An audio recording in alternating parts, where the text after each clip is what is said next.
I moved to this quiet town thinking I could leave the past behind. But the scars she left me never healed. I see her everywhere, hear her laughter in the wind, but it's all a cruel reminder of the life she ripped from me. She thought she could walk away, but I'm not done. No one betrays me and walks away unscathed. I've planned every detail, every step to make sure she pays. This town will be her prison, and I will be her warden. The game has just begun, and this time, I'm playing to win. The town meeting was filled with tension. People were clearly split into two groups, and insults were tossed back and forth between them. Just as the mayor was about to start the meeting, a tall man walked in and sat down at the back of the room. Many attendees turned to look at him, wondering which side he might be on. A quiet chatter began as neighbors tried to guess who he was, but no one seemed to know him. The mayor sat down and hit the gavel to start the meeting. Before he could even adjust the microphone, the arguments began. "We need to accept this proposal. We need to grow." From the other side, someone shouted back, "We should improve our town for the people who live here, not for newcomers." The mayor tapped the gavel several times to regain control. The sheriff stepped into the middle of the room to help, but this only made the shouting louder. It was clear that people came to argue, not to listen. The noise rose until the mayor's voice and the sound of the gavel were lost. The mayor and sheriff leaned close together, worried that the meeting might end before it started. Then, from the back, someone began singing loudly. The song was "Let Us Gather by the River." Soon another voice joined in, followed by a third. Before long, everyone was singing together, and the room fell quiet. Just as quickly as he started, the man sat back down. With the crowd now calm, the mayor turned to the man and said, "Thank you. You look familiar. Are you from this area?" "I've lived here for 2 years, but I don't come to town much." "Oh, you're the one who bought the Franklin place up on the ridge," the mayor said, and the man nodded. "Welcome. What's your name?" "Nobody really, they just call me Nick." "Thanks again, Nick." A thin man at the end of the row with a big golden cross on his chest said, "That was a lovely hymn. Are you a member of the church?" "Not really," Nick replied. "But you must have some faith," the man said, sounding relieved that he had no new competition. "Not quite," Nick said. "Why not?" the man asked, surprised. "Well, because I don't see why I should fear the one who created us and gave us the tools to survive and thrive." "So I'm more of someone who gives thanks," Nick added. A few townspeople chuckled lightly at his words. "Then you are a sinner," the man exclaimed, loud enough to be heard across the room. Nick replied calmly, "I have no doubt about that, but I do my best to be good." "Repent, or you'll be punished," the man shouted. "My ex-wife sort of handled that when we divorced. So far, it looks like it hasn't worked, but there's still time, I guess." His comment made the crowd laugh. The mayor noticed that the preacher was ready to talk for a while, so he changed the subject. "What brings you here tonight, Nick?" "Well, I've been here for 2 years, trying to settle in. If I want to be part of this community, I should get involved. From what I've heard and read, this discussion seems like a good place to start." "I understand. Do you have any experience with this topic?"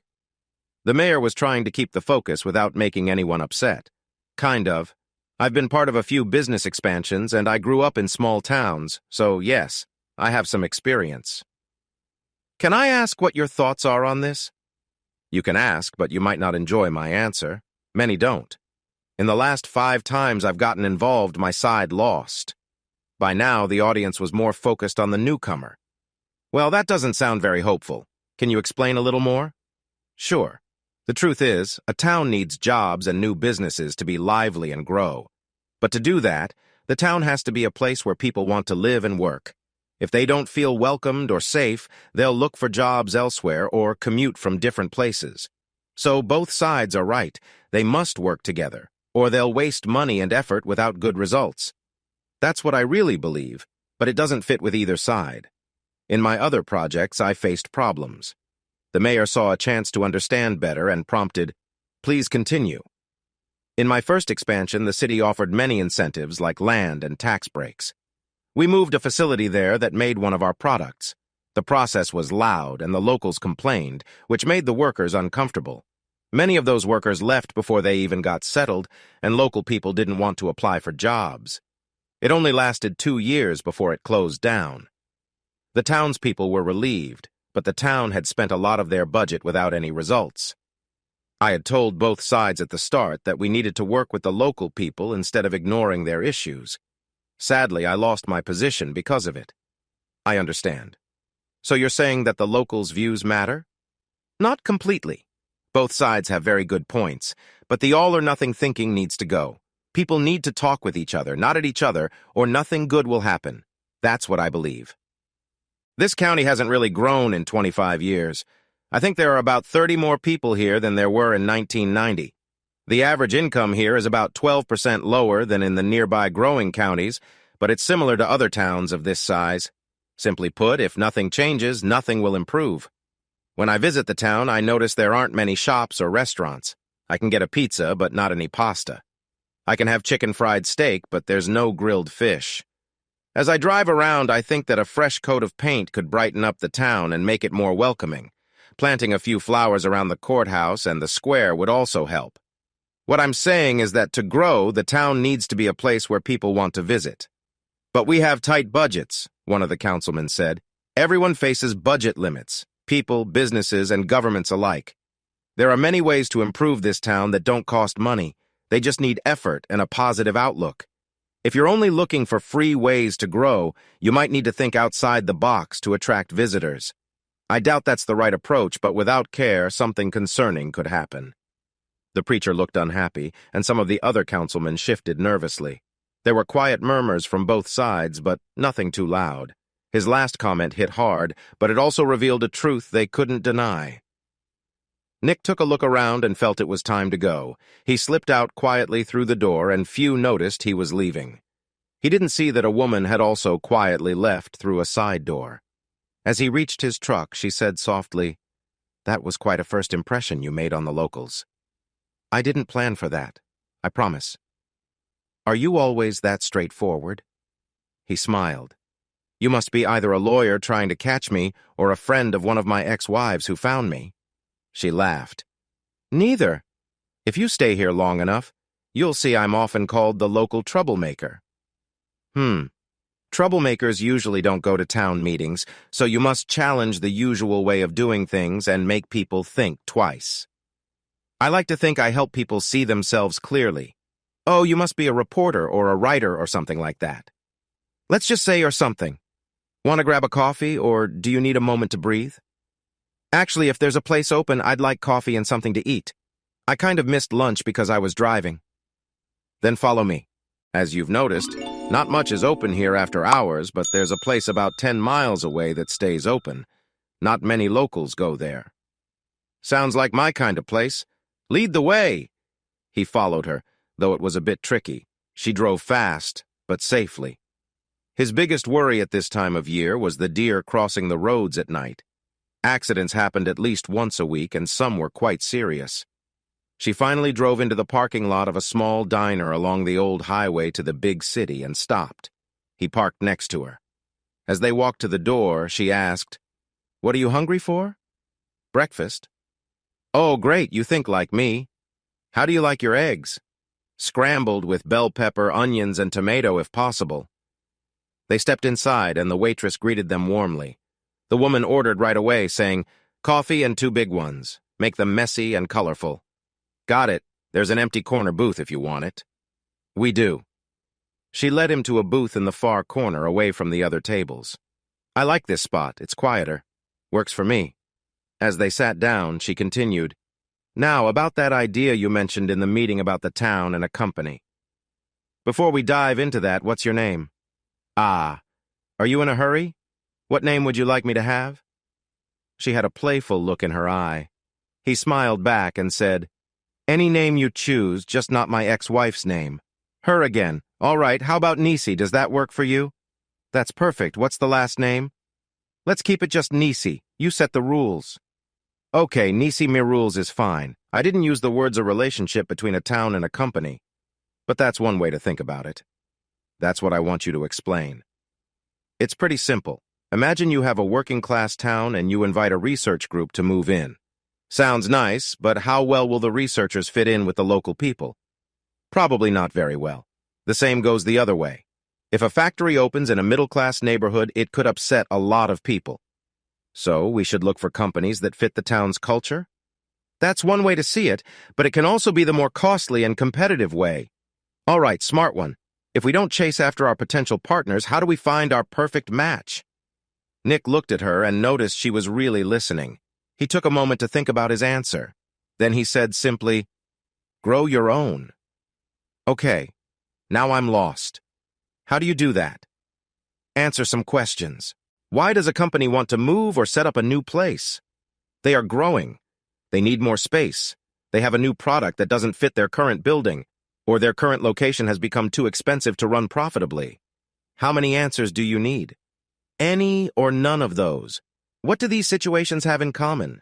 They are growing and need more space. Or they want to save money to be more successful or even to make a profit. She looked at him but didn't say anything.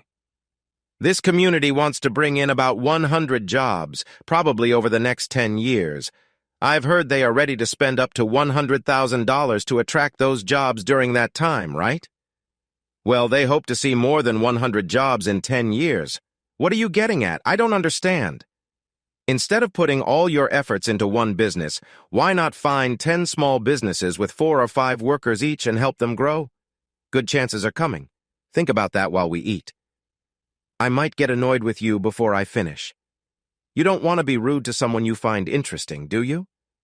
Her mouth dropped open as she paused to reply. Close your mouth. It's not polite to eat with it open. I may tease you when I'm finished. That might not be charming either. Focus on your food, she mumbled while lifting her fork. Who says I need to be charming? I do. Now eat. Yes, of course. That ended the small talk before the meal. Still, both were deep in thought while they ate, getting ready for the next conversation. Nick liked the playful back and forth with this woman he had just met. He had stepped back from connecting with people since his divorce, but Nisi seemed to pull him out of his shell, impressing him with her approach. Nisi liked that a man would challenge her strong personality, but it also reminded her to be careful. Usually people like her wanted to take charge instead of working as equals. She wondered if she was actually drawn to this intriguing man. He was definitely good-looking and smart, but there was something unpredictable about him. She decided to raise the stakes once they finished eating. After their meal, she started the next conversation. Okay, tell me everything. All right, find 5 or 10 young people with drive and an idea. Offer them affordable space and... Not that. About you. Spill it. Nope. Too direct. One question at a time. You choose with a clear answer and no back and forth. Really? I have one, but you do too. How old are you? Let's see. If I'm right, I'm 39 years old. Now it's my turn. I didn't agree to that. My rule. Answer 1. Ask 1. You used to be fun. She took a breath and added, Okay, what? Do you consider yourself open to new experiences? She sat up straight. How can you ask such a personal question to someone you just met? Because it's not polite to ask a woman her age. Besides, I know what I think. I just want to see if we think alike. All right, what do you think? We both know. Why should we talk about it here? This has been a lot of fun. Thank you for showing me this restaurant. I think I will come here more often. Now I need to get some rest. Should I pay the bill, or will you? You can pay the bill, but I hope you can sleep later. She paused and looked at him carefully. I'm not done with you yet. I figured you weren't. He stood up to go to the counter when he heard someone say, guilty, from behind him. Are you coming, or are you going to let a gentleman walk you to your truck? I would like that. Is there a gentleman around? The waitress was laughing a lot now.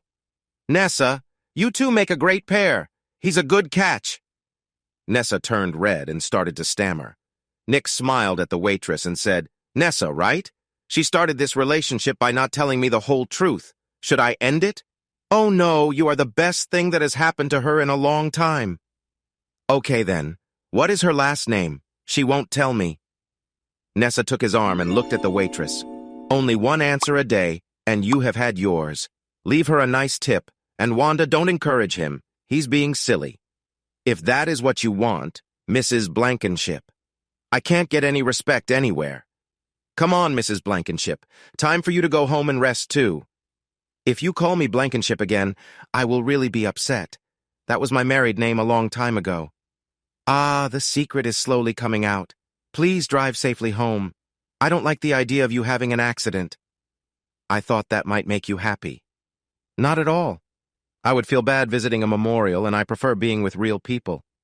Despite your joking, you are really kind. She gave him a friendly kiss on the cheek. Don't say that to my ex. She would laugh or something worse. Give me her name and I'll check it out myself. You have already had your answer for today. Have a good night. He opened the door to her truck and waited for her to sit down. As she started to speak, he shut the door and walked to his truck. She just sat there watching him. Then he drove away into the night. Soon after getting home, Nick fell asleep with a smile. The next day, he visited 2 friends and returned home at 4:30. On his front door was a note. Before opening it, he had a feeling he knew who it was from. He was right. Meet me at the diner at 5 o'clock. Barbecue. Bring a bottle of my favorite red wine. It was signed Nessa Blankenship. He smiled, wondering if this meant a friendly challenge. He took 5 minutes to change his shirt and clean up. Then he spent another 10 minutes looking through his wine rack to choose the right wine. He finally picked a nice Pinot Noir. She didn't seem like someone who enjoyed sweet drinks or trendy things, so he chose a classic, rich red. Before he left, he grabbed a bottle opener and put it in his pocket. It's better to have it and not need it, he thought. It took him just 10 minutes to drive to the diner. When he parked, the clock in his truck showed exactly 5 o'clock, but it changed to 5:01 before he turned off the engine. A moment later, niecey Nessa came out of the diner carrying a picnic basket. She walked over to his truck. You're late. I'm not late. I got here exactly at 5 o'clock. Now it's 5:01. Still late. Boys who want to spend time with me are usually 15 minutes early. I got your note only half an hour ago, and I wanted to tidy up first. That's just an excuse. Are we taking my truck or yours? With that kind of attitude, we'll take mine. If you get upset, I'll go home and you can walk. My feet are already tired today. That's one way to start our first outing. Let me take this and help you to your ride for the evening. He took the basket with one hand and held her arm with the other as he led her to the passenger side. He put the basket in the back seat and opened the door for her. When he helped her in, he felt a light shiver run through her. Are you cold? Of course not. Why do you ask? Just being polite. That's up to me to say, and right now I'm still thinking, okay, I'll be on my best behavior. She playfully tapped his arm. What was that for? We're going on a picnic with others, so you better impress me. Okay, are you Niecy or Nessa today? For this group, I'm Denny. You can't ask any questions about me to the others. If you do, I'll drive your truck home and you'll be stuck here. That's a fun way to start our outing. Now we have 3 warnings. Is this a date? You asked me, so you tell me. I'll tell you if you say goodnight properly. Wow, can I take you home now? Not your best move. What kind of music is that? That's what was playing on the radio when I got the truck, and I can't change it. There are some CDs in the glove box. Pick one. She reached over to the radio and pressed a button. The radio moved through a few channels before she stopped on a station playing soft country music. That's better. Are you one of those guys who doesn't read the owner's manual? They come with a manual? She opened the glove box and pulled out a wrapped book of instructions that had never been opened. She placed it on the console, saying, You should read this if you're new at this. Read? Is that what it takes to date you? Come on now. Why are you so interested in my back? Because as I get more frustrated, I might show my feelings in ways that would surprise you. You mean like taking a scenic route? Don't tempt me. Hey, we've gone in a circle. Well, you didn't tell me where we were heading, and I'm not wasting my one question on that. Just go 2 miles that way and turn right. There's a sign at the gate. Bill Paxton's place? Why didn't you just say so? It would have saved me some gas. She could only drop her jaw and say nothing as he turned into the driveway and parked next to other trucks. He saw a big concrete area surrounded by trees, with picnic tables and a large grill near the main house. As he started to get out, she grabbed his arm and said, Now listen, my name is Nick. Stop. You can't ask anyone here anything about me. I mean it. You already warned me that it would cause trouble if I did. Trust me. For once. Ugh. When they got out, a man who looked like he was between Nisi, Nessa, and Denny's age walked up and said, "Hi, Denny. I'm so glad you could come." He turned to Nick and said, "Nick, this is awesome. I didn't know you knew Denny." Denny cut in, "Bill, you are not to answer any questions about me to him. It's very important." Nick added, "The trouble is mine, so don't let me ask." Bill smiled and said, "Got it. Let the fun begin." "Denny!" a woman called as she ran over and hugged her. "Bill said you might not come. I'm so happy. Who's this guy? Is he your new friend?" Denny turned bright red and started to stutter. Nick stepped forward and said, "Hi, I'm Nick, and the only thing she wants is to keep me out of everything." "Oh, dear. Is it that serious? I'm Mandy. How long have you known her?" "Let's see, just under 24 hours, more or less." Mandy smiled and asked playfully, "What name did she call you?" Denny regained her voice and said, "Mandy, don't go there." Nick replied, "First she was Nisi, then the waitress called her Nessa, and just now she said she's Denny." Mandy laughed loudly while Denny playfully punched Nick's arm. "Hey, you'll make me drop your drink. It cost at least $2 or $3, Denny then told Mandy, "and you can't talk to him either, or there will be problems." Nick asked, "What is this thing she has with certain topics?" Bill answered, "I would tell you, but then we'd all be in trouble. Let's go meet the others. Denny, bring Mandy when she stops laughing." Bill led Nick towards a big fire where a grill had racks of ribs and several steaks cooking. Denny followed, giving Mandy a serious look. "Guys, this is the guy I told you about. Nick, I don't know your last name." "Hi, everyone." "I'll just go by Nick, except for Denny, who likes to call me funny names," he said with a laugh. This made everyone laugh, and some people chimed in with, "Welcome to the club." Nick got a playful tap on the arm. Denny stepped forward and said with a serious look, "And if anyone shares anything about me, I'll remember it for later." A couple of people repeated, "She's got it bad," with nods and giggles. Then a guy said, "Sit down, Denny, and pour yourself some of that drink you have. After we eat, we want to talk to Nick. Don't chase him off before we get our chance." She turned to Nick and teased, "So what am I drinking tonight?" Laughter followed. "I brought this red wine, but since you were so lively with it, you might want to step back. It might fizz when I open it." More laughter. She stepped back while he popped the cork and poured her a cup. "You mean you didn't bring me a real glass? Oh, wow, this is nice." Bill looked at the bottle and said, "It should be. This one costs about $75. Denny nearly spilled her wine when she heard that. Nick just shrugged and said, "That's what I had at home. Besides, I get it for a good price." The man at the grill called out, "Okay, everyone, if these cook any longer, they'll be too crispy. Get your plates, ladies, first." Mandy pulled Denny to the table, whispering as they walked. Nick just stood quietly while others moved around. Bill noticed Nick and came over. "In case you didn't see, Denny is everyone's favorite, but they love to tease her." "I can see that, but she seems to handle it well." "She does, and she can tease back just as well. I shouldn't say this, but the only thing that really bothers her is the Blankenship situation. She was in love with him, but he married her for money. It only lasted 2 years before she ended it. She still feels bad about being used." "I kind of thought there might be something like that. We all have our past. I won't bring it up, and thanks for the warning. I won't pry into her life. I want her to share what she wants to tell me." "You're a good guy, Nick. She will notice that, even with the teasing. So far, this has been fun, but I'm careful about what to say. Are there any other topics to avoid?" "Not really. She is a bit sensitive about how people see her in the community. We all went to school together and know her well. Some folks might think differently about her, but she usually deals with that fine." "Okay, then. Let's get some dinner. I skipped lunch again today."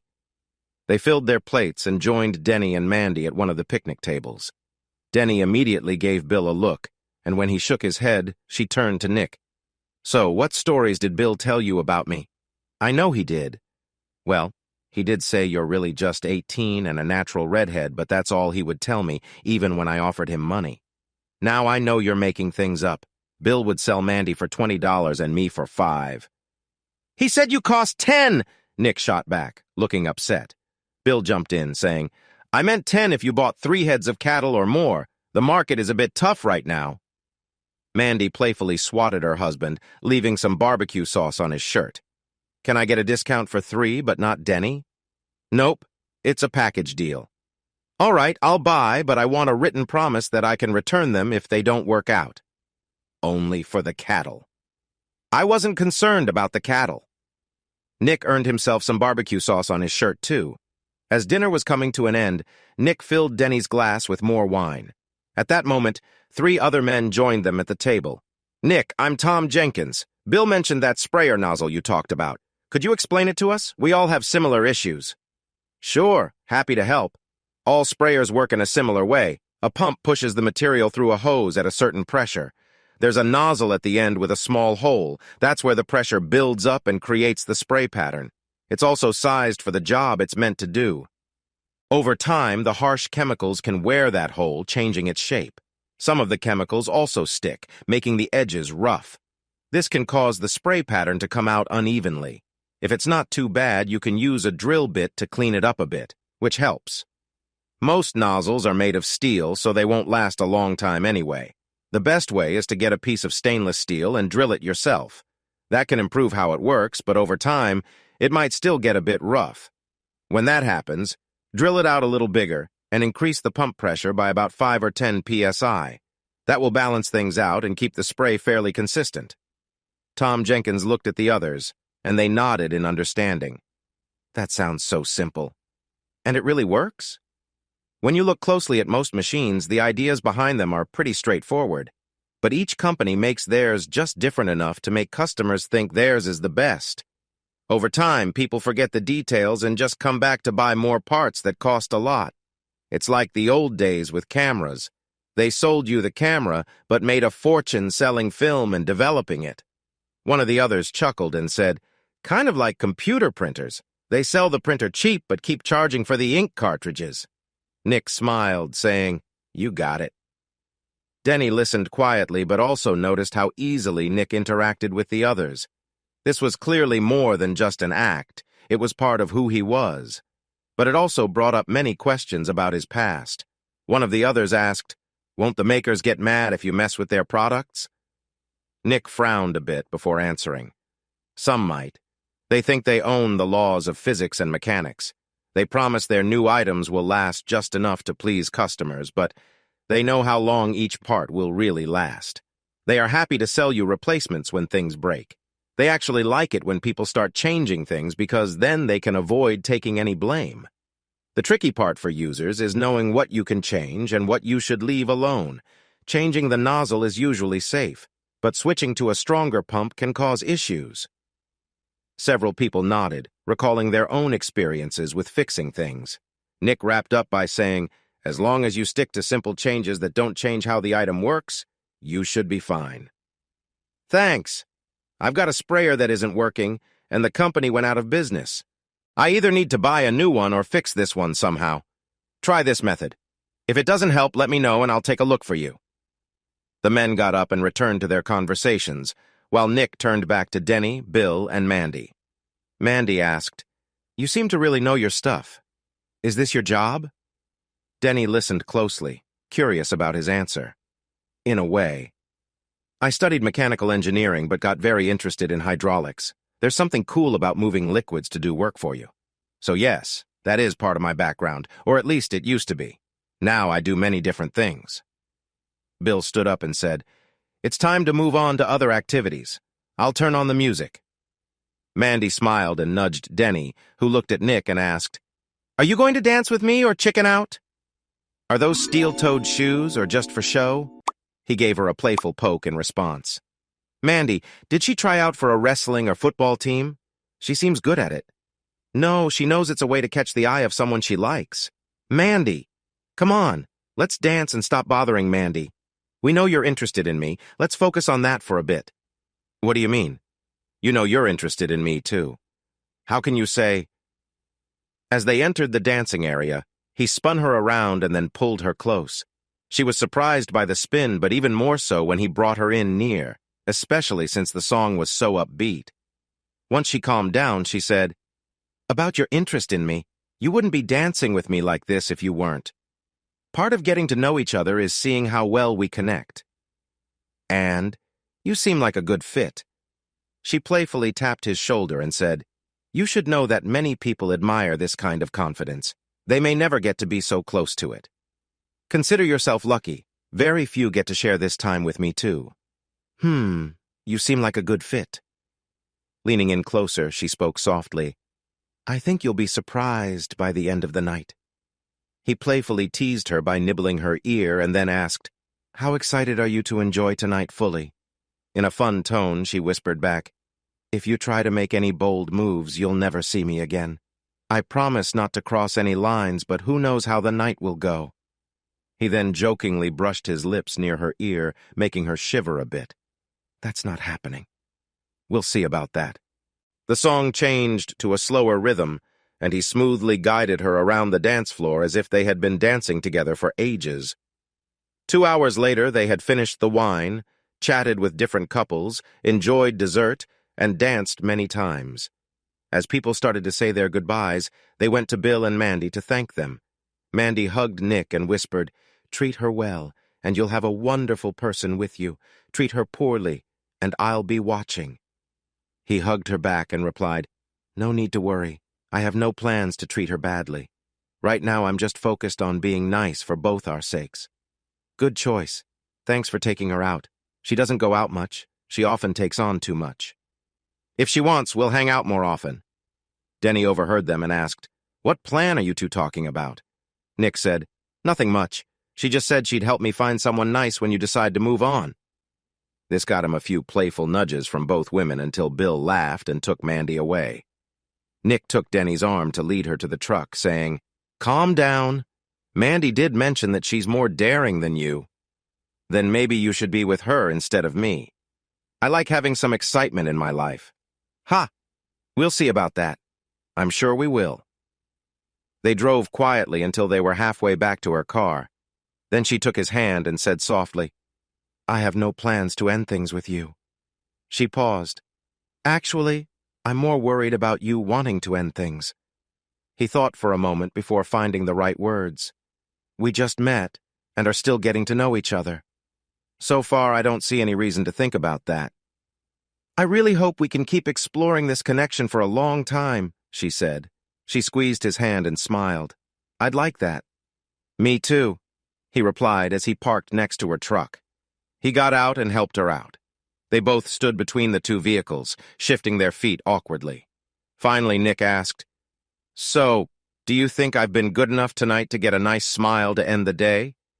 She smiled and replied, What do you think?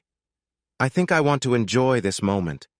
He gently wrapped his arms around her, creating a warm feeling between them. She closed her eyes and leaned into him, appreciating the closeness. They stood like that for a little while, just enjoying the comfort they felt together. He could feel her relax, and when she spoke, her voice was soft. Can you take me home? Where is your home? He asked. Not mine, yours, she replied.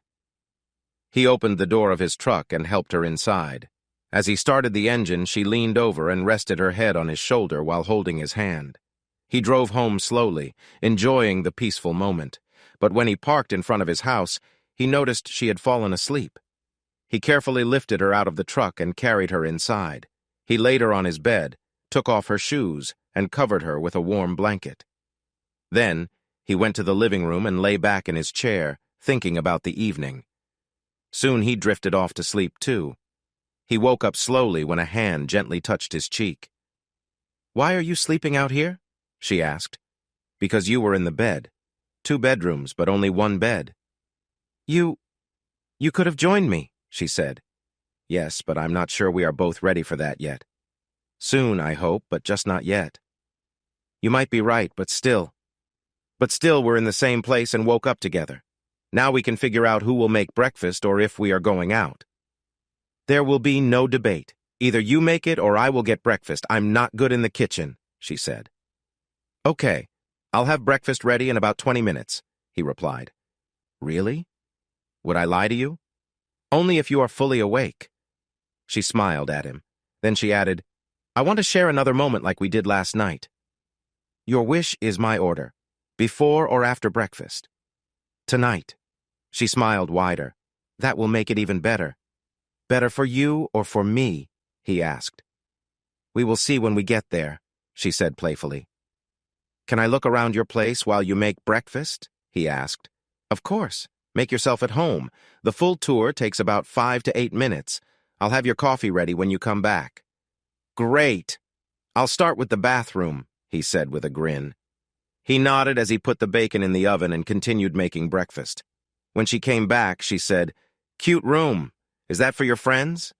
He seemed to tense up, and she realized she had touched on a sensitive topic. She quickly added, It's for your daughter, isn't it? I'm sorry, I didn't mean to bring that up. That's all right. It was bound to come out eventually. How long has it been since you've seen her? 3 years. Wow. He took a deep breath and let it out slowly. We keep in touch online. I use a different name. Does she know it's you? Yes. He put the biscuits in the oven and poured her a cup of coffee. In about 15 minutes, breakfast will be ready. She knew they would not discuss that any further this morning. Thanks. I'm going to take a look around outside. She waved goodbye and stepped outside. Her feelings got the better of her before she reached the bottom of the steps. She wandered around and discovered his garden, which she admired for its careful design and healthy plants. She also saw a half-finished garden shed that impressed her, although she wondered how much work he had done himself. She guessed he had likely planned and built most of it by hand. Finally, she prepared herself to go back inside. As she walked back in, he said, Just in time. Let me refill your coffee and breakfast is ready. Did you find anything interesting? I love your garden. I can't wait to see the shed when it's finished. It's very special. Thanks. The garden was my project last year. This is the first year I've planted anything there. I hope to finish the shed before fall and the rains come. I need to store a lot of things there instead of all around the house. She looked at the nicely set table for breakfast and smiled. If he cooked like this regularly, she would enjoy every bite, even if she worried about her waistline. Then we'll make sure you have time to finish it. Do you always cook this much? Are you trying to keep me from getting hungry? He laughed. Not at all. I make extra and freeze it. I'll have 3 or 4 breakfasts from this. Just eat as much as you like. They shared a laugh and enjoyed their meal. Once they finished and relaxed in their chairs, Denny said softly, On Sunday I need to go to Fort Worth for a trade show. I need to talk to a company about some parts we need. Would you like me to come with you? As soon as she asked, she noticed the frown on his face. Normally I'd be glad to go with you, but I think I should sit this one out. Oh? Is there a problem? Let's just say I'm not usually welcome in Fort Worth or Tarrant County. Are you in trouble? Is the police looking for you? No, he sighed. I have a restraining order against me for certain areas in Fort Worth, so it's best if I steer clear of there. Denny paused for a moment and then said, Ex-wife and daughter. His frown told her she was right. Yes, it was a misunderstanding, and now I'm not allowed to go near her. It seems that having resources can change how things turn out. She noticed the bitterness in his voice. After a moment, he asked, Would you like to meet me in Dallas for dinner on Sunday? Sure. What's the plan? There's a great seafood place near downtown. I think I know it, but I haven't been there. What time should we meet? How about 6? Will that give you enough time to arrive? Let's say 5:30. I won't take long to get ready. Perfect. Should I wear slacks, jeans, or something nice? Oh, a nice dress would be lovely. She smiled. I should have known you'd prefer that. He joked, just so you know I'm not old. And if you don't notice my outfit, I might have to make you. I know, you'll tease me about it. They both laughed. Then she said, I hate to rush off, but I have 2 meetings to get to. Can we meet for dinner later? What time and where? 6 at the Italian place. You know I'll be dressed up for it. Consider it done. She laughed and called him an idiot, but he had a sparkle in his eye that she missed. 15 minutes later, he waved quietly as she left the cafe. She smiled and said she'd see him later. Nick went home and spent the day working on his garden shed, but he mostly thought about Denny. At 4, he went inside to get ready for the evening. When he drove up to the Italian restaurant, he felt a bit nervous, but it eased when he saw her truck parked out front. He took a deep breath and stepped out, greeted by friendly smiles from a couple also entering. Denny laughed heartily as he walked in. "I love it! I would never have thought you had such style. You look great." "Yeah, but I might be missing some fashionable details." "Where did you find this outfit? It looks so good on you." "I got it in Scotland a couple of years ago and I love it. I just don't wear it often. You made me want to—" "You have my permission to wear it any time." "Thanks." They enjoyed a lovely Italian dinner with a nice bottle of wine. Their conversation was light and fun, and as they got more comfortable, the mood changed slightly. When they finished eating, Denny leaned in with a playful look and asked, "Are you ready for what comes next?" "Of course. What are we doing, and am I dressed okay?" She smiled. "You're perfectly dressed, but you have to trust me for the rest." He smiled back.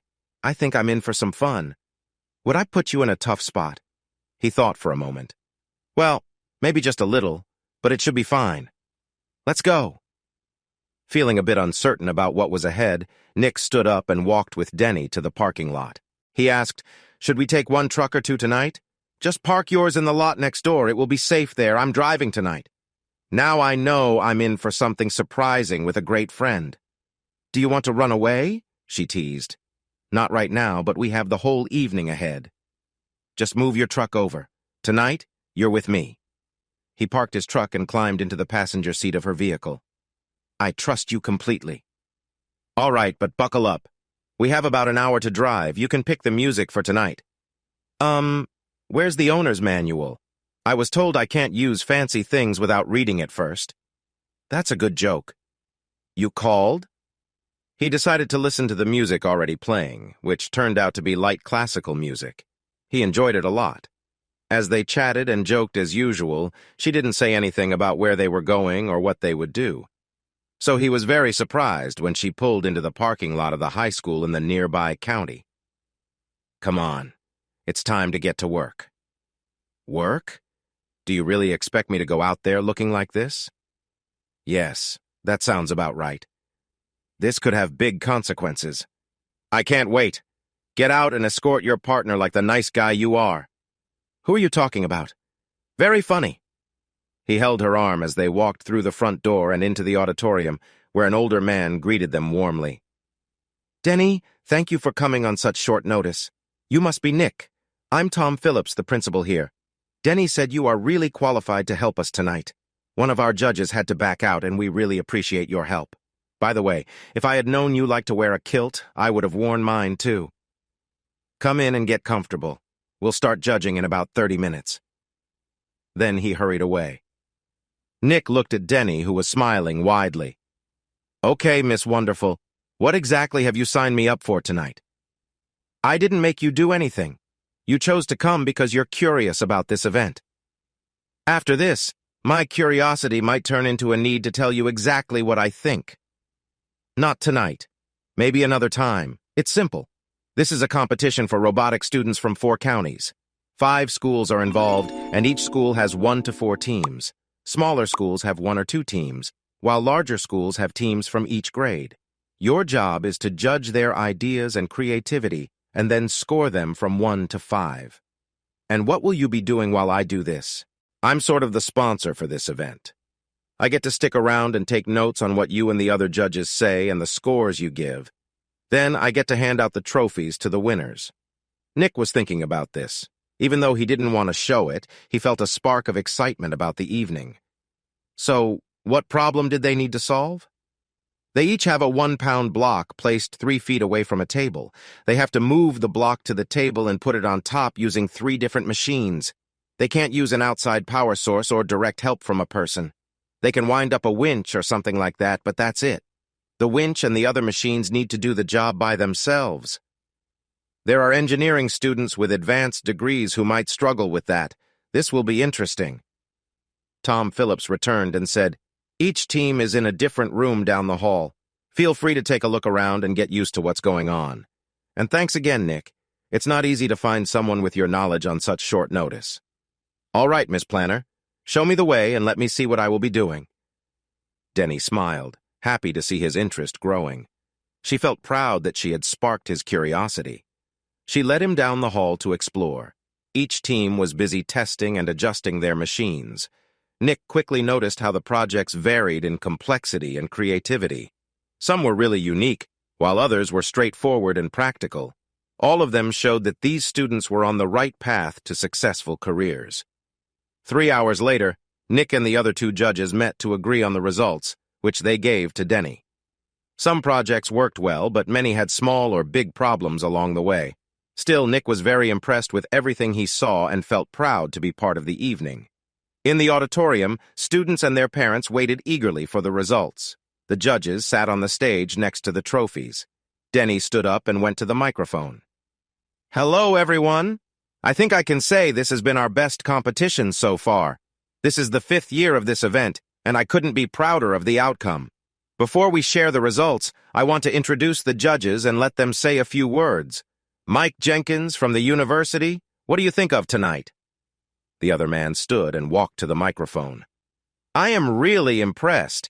Any of you students would be welcome at our school and in my classes right now. Some projects worked and many didn't, but that's part of learning. As we say in engineering, every failure is a chance to grow. Go home feeling proud of yourselves tonight." Denny then said, "Sally Myers is the leader of the Women in Science and Engineering Foundation from Austin. Sally? First, I want you to know how happy I am to see so many young women here tonight. Engineering has mostly been a men's field, but more women are joining in and making a real difference. So keep up the great work and congratulations to all of you. Our last judge is new. As far as I know, he has never been in a program like this before. He is a mechanical engineer who works with hydraulics. His name is Nick, but he won't share his last name. So, Nick, the microphone is yours. Try to keep it brief." She smiled as he stood up. Nick looked at Denny with a grin and said, "I want to ask about this is sort of tricked me part. You asked me to wear this outfit, then brought me here and told me to be nice to everyone. I think you got me good." The audience laughed loudly. "First, I want to ask Principal Phillips if I can still sign up for this school and join this program. If this had been around when I was in high school, I probably wouldn't have passed any other class because I would only have wanted to create things that actually work." This brought even more laughter. "Finally, I want to say something to all the participants. No matter who wins the trophies tonight, all of you are winners for life. You have learned a very important lesson: how to face and solve a problem. The answers may not come easily, but you made progress, and that is how we have moved forward for thousands of years. You are now part of our future, no matter what you choose to do. Thank you for letting me be a small part of this." This earned him a big round of applause. He was quiet in the car for the first 15 minutes until Denny asked, "Are you upset with me for putting you in this situation?" He snapped out of his thoughts and replied, "How could I be upset with you for letting me take part in one of the best nights I've had since college?" Her face lit up at his words. She then added shyly, "I felt a bit embarrassed introducing you without your last name. Do you think we can fix that soon?" Nick took a moment before answering.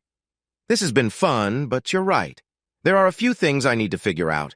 Can you wait 2 more weeks? If you can, plan on coming to my house for dinner then. I'll share everything with you no matter what happens. Nick, I will wait as long as you need. I care about you, and I don't want to do anything that hurts you. 2 weeks is a small price to pay, and I will be there." Good. Here's a simplified version of the provided text while removing any inappropriate content. Let's talk about tomorrow. I've been thinking. Does that mean I'm in trouble? She laughed to calm her nerves. I hope not. I just wanted to know if you were serious the other night about helping the town grow again. Of course. We haven't discussed that much since. Do you have an idea? Maybe. He took a deep breath. There's a man named Leroy Johnson.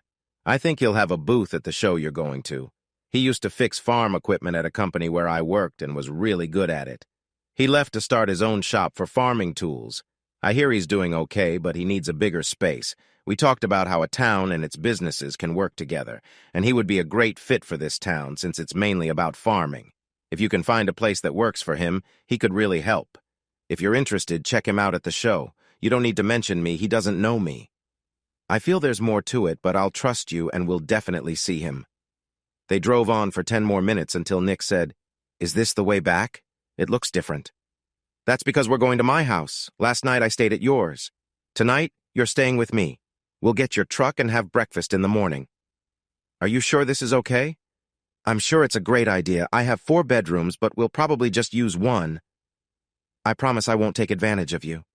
I'm more worried about myself taking advantage of you. Honey, that won't happen. Oh? I can be patient about some things, but not all. I might get annoyed sometimes. Nick sat quietly until she took his hand. Nick, I'm just joking a bit, but what I really want is another sweet goodnight kiss and to sleep in your arms like we did last night. Anything else can wait. I can promise you that if we share a kiss, we will definitely hold each other. Anything more can be talked about. I'm okay with that. We're almost there. Nick looked out the window but still didn't recognize anything as she pulled through a gate. The road seemed to go on forever, and he saw no lights or signs of life. She drove carefully, knowing where every bump in the road was, until she turned left. Then he saw a big farmhouse with the porch light on in front of them. All he could say was, "Wow!"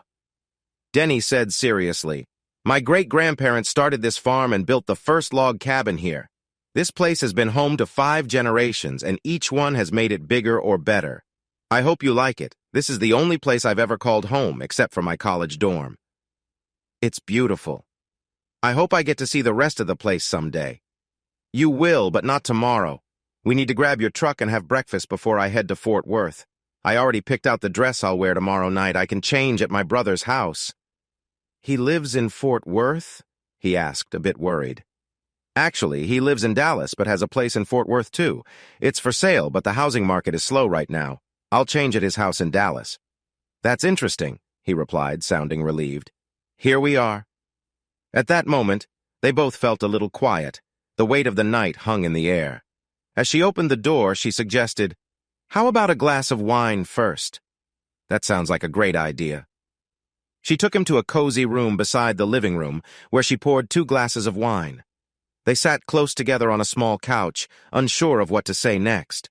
Finally, she said, "Nick, I feel just as scared as you do. My past marriage left me unsure about men until you came along. It's been almost 5 years since I was with a man, and it wasn't a good memory. Can you be patient with me?" "I can, as long as you can be patient with me, too.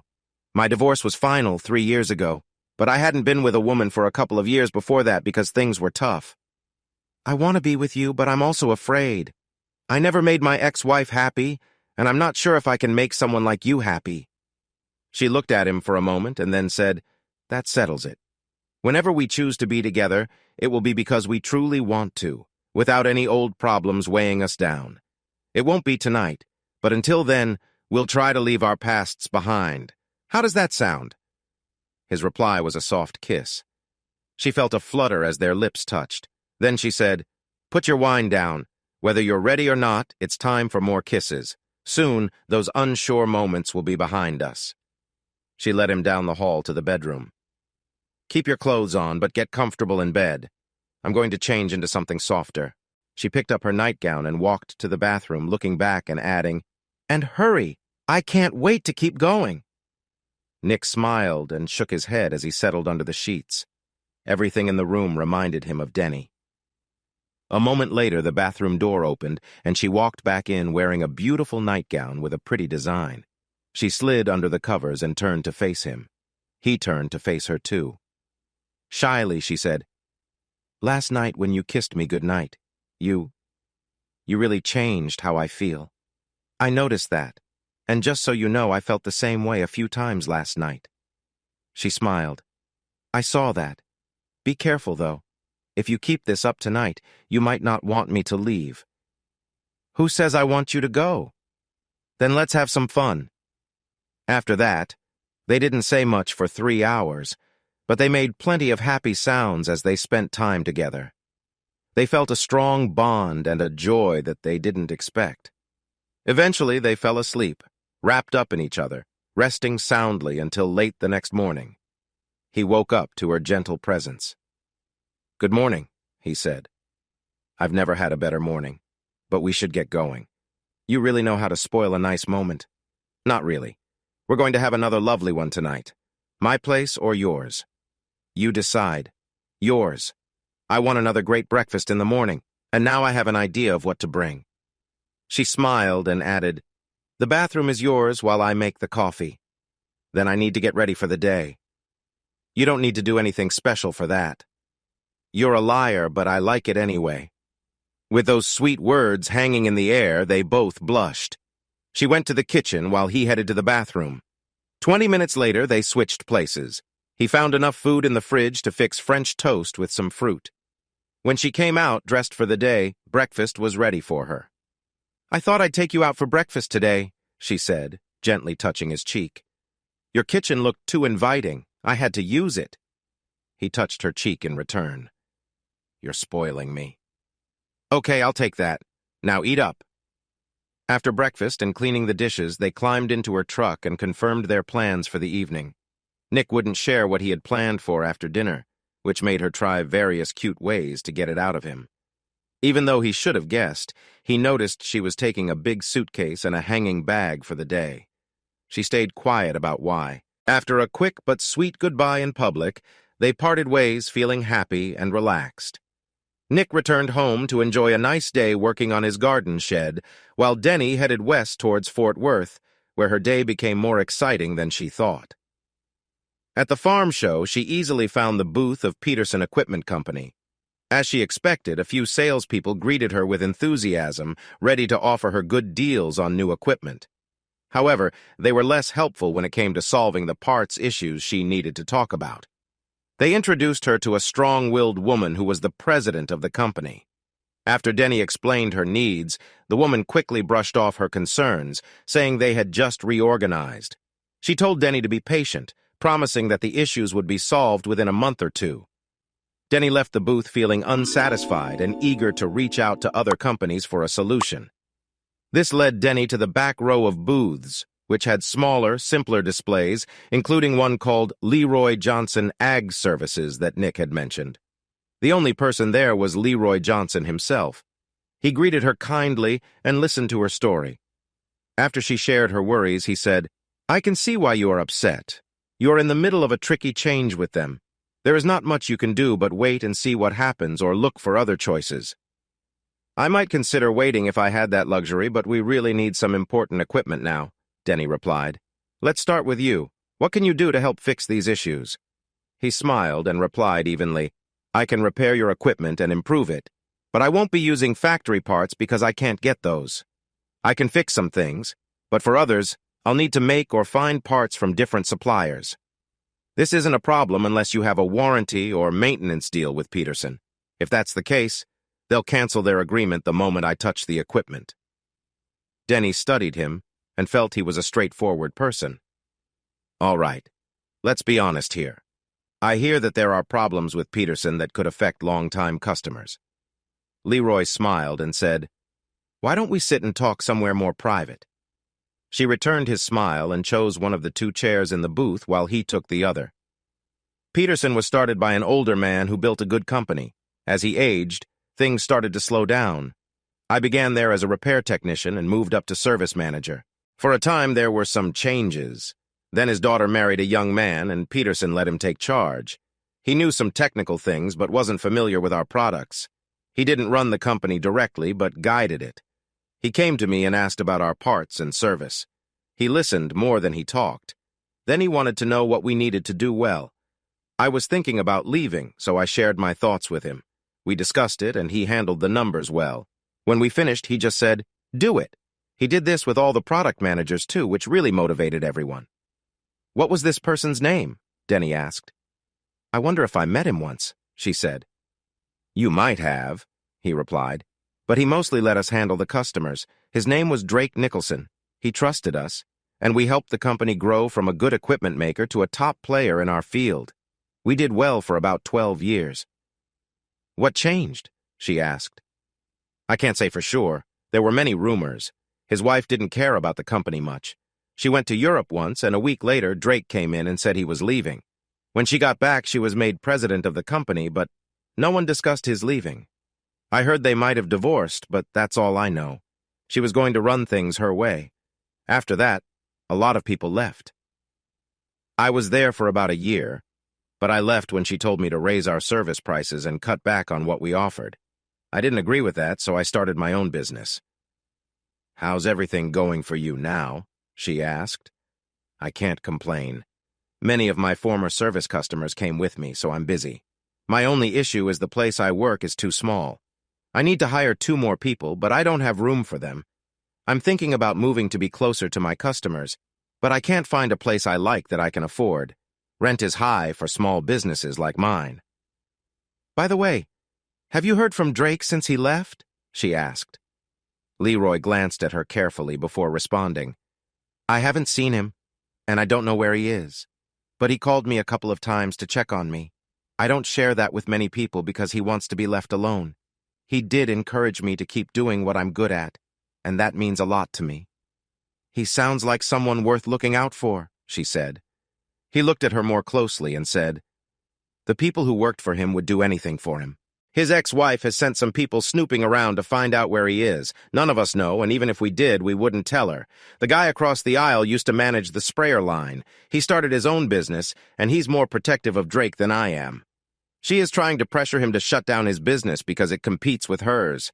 He's thinking of leaving the area to escape her troubles. Oops, sorry about that."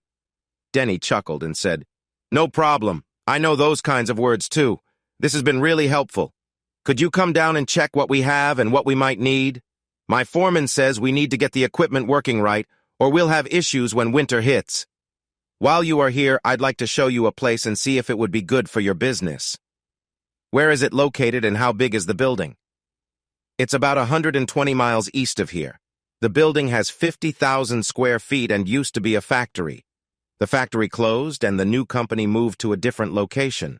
The building is still in good shape and can be made smaller if you need." "Do you know how much they might rent it for?" Denny thought for a moment and then spoke clearly. "I'll be honest with you. My father built this building as an investment and rented it to the company. It's paid for and just sitting empty now. When the factory closed, it left a lot of people without jobs, and we are looking for new businesses to fill the space.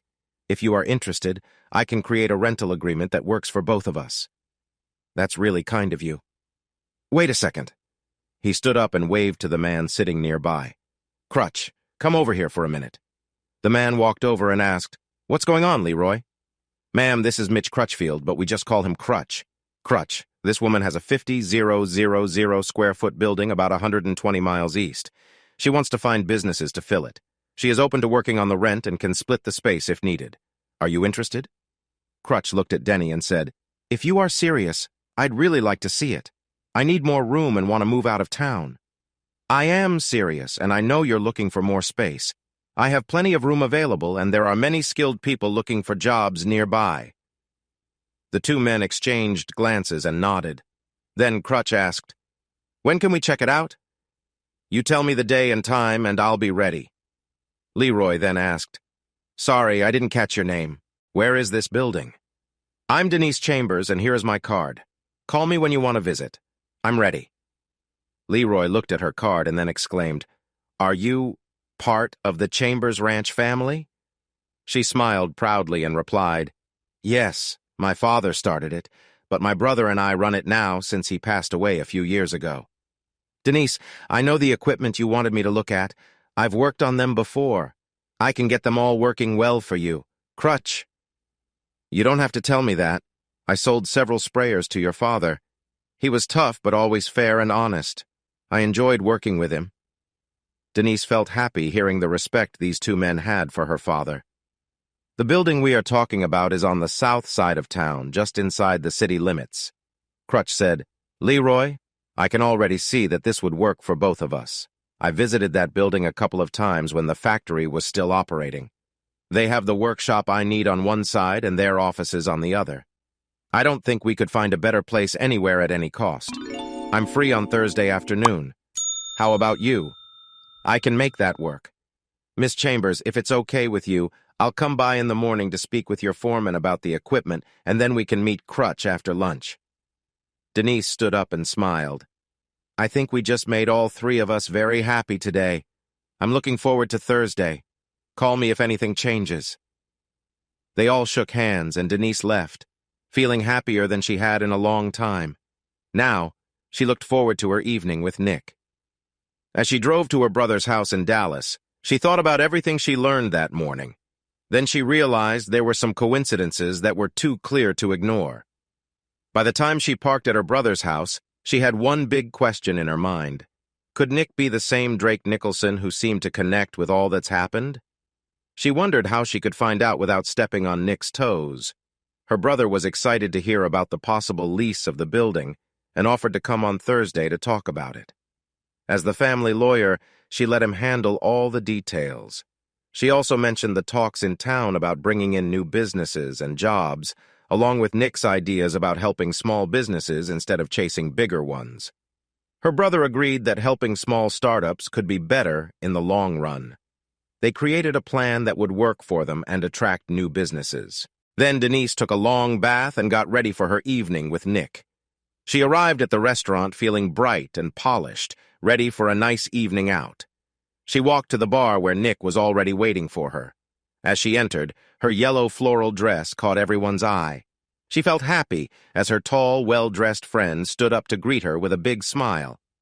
My, you know how to dress for a special evening. You look wonderful. Do you think I look all right? Let's just say you're catching everyone's eye, including mine. I'm trying to impress you, and you're looking quite sharp yourself. Thank you, and for you, I have a small surprise. He handed her a lovely corsage of yellow roses that matched her dress perfectly. Beaming, she replied, "It's beautiful. Now you have to pin it on me right here." She playfully nudged him, noticing the attention from those around them. Nick took a moment to pin the corsage on her, doing it with a touch of nervousness that made the moment special.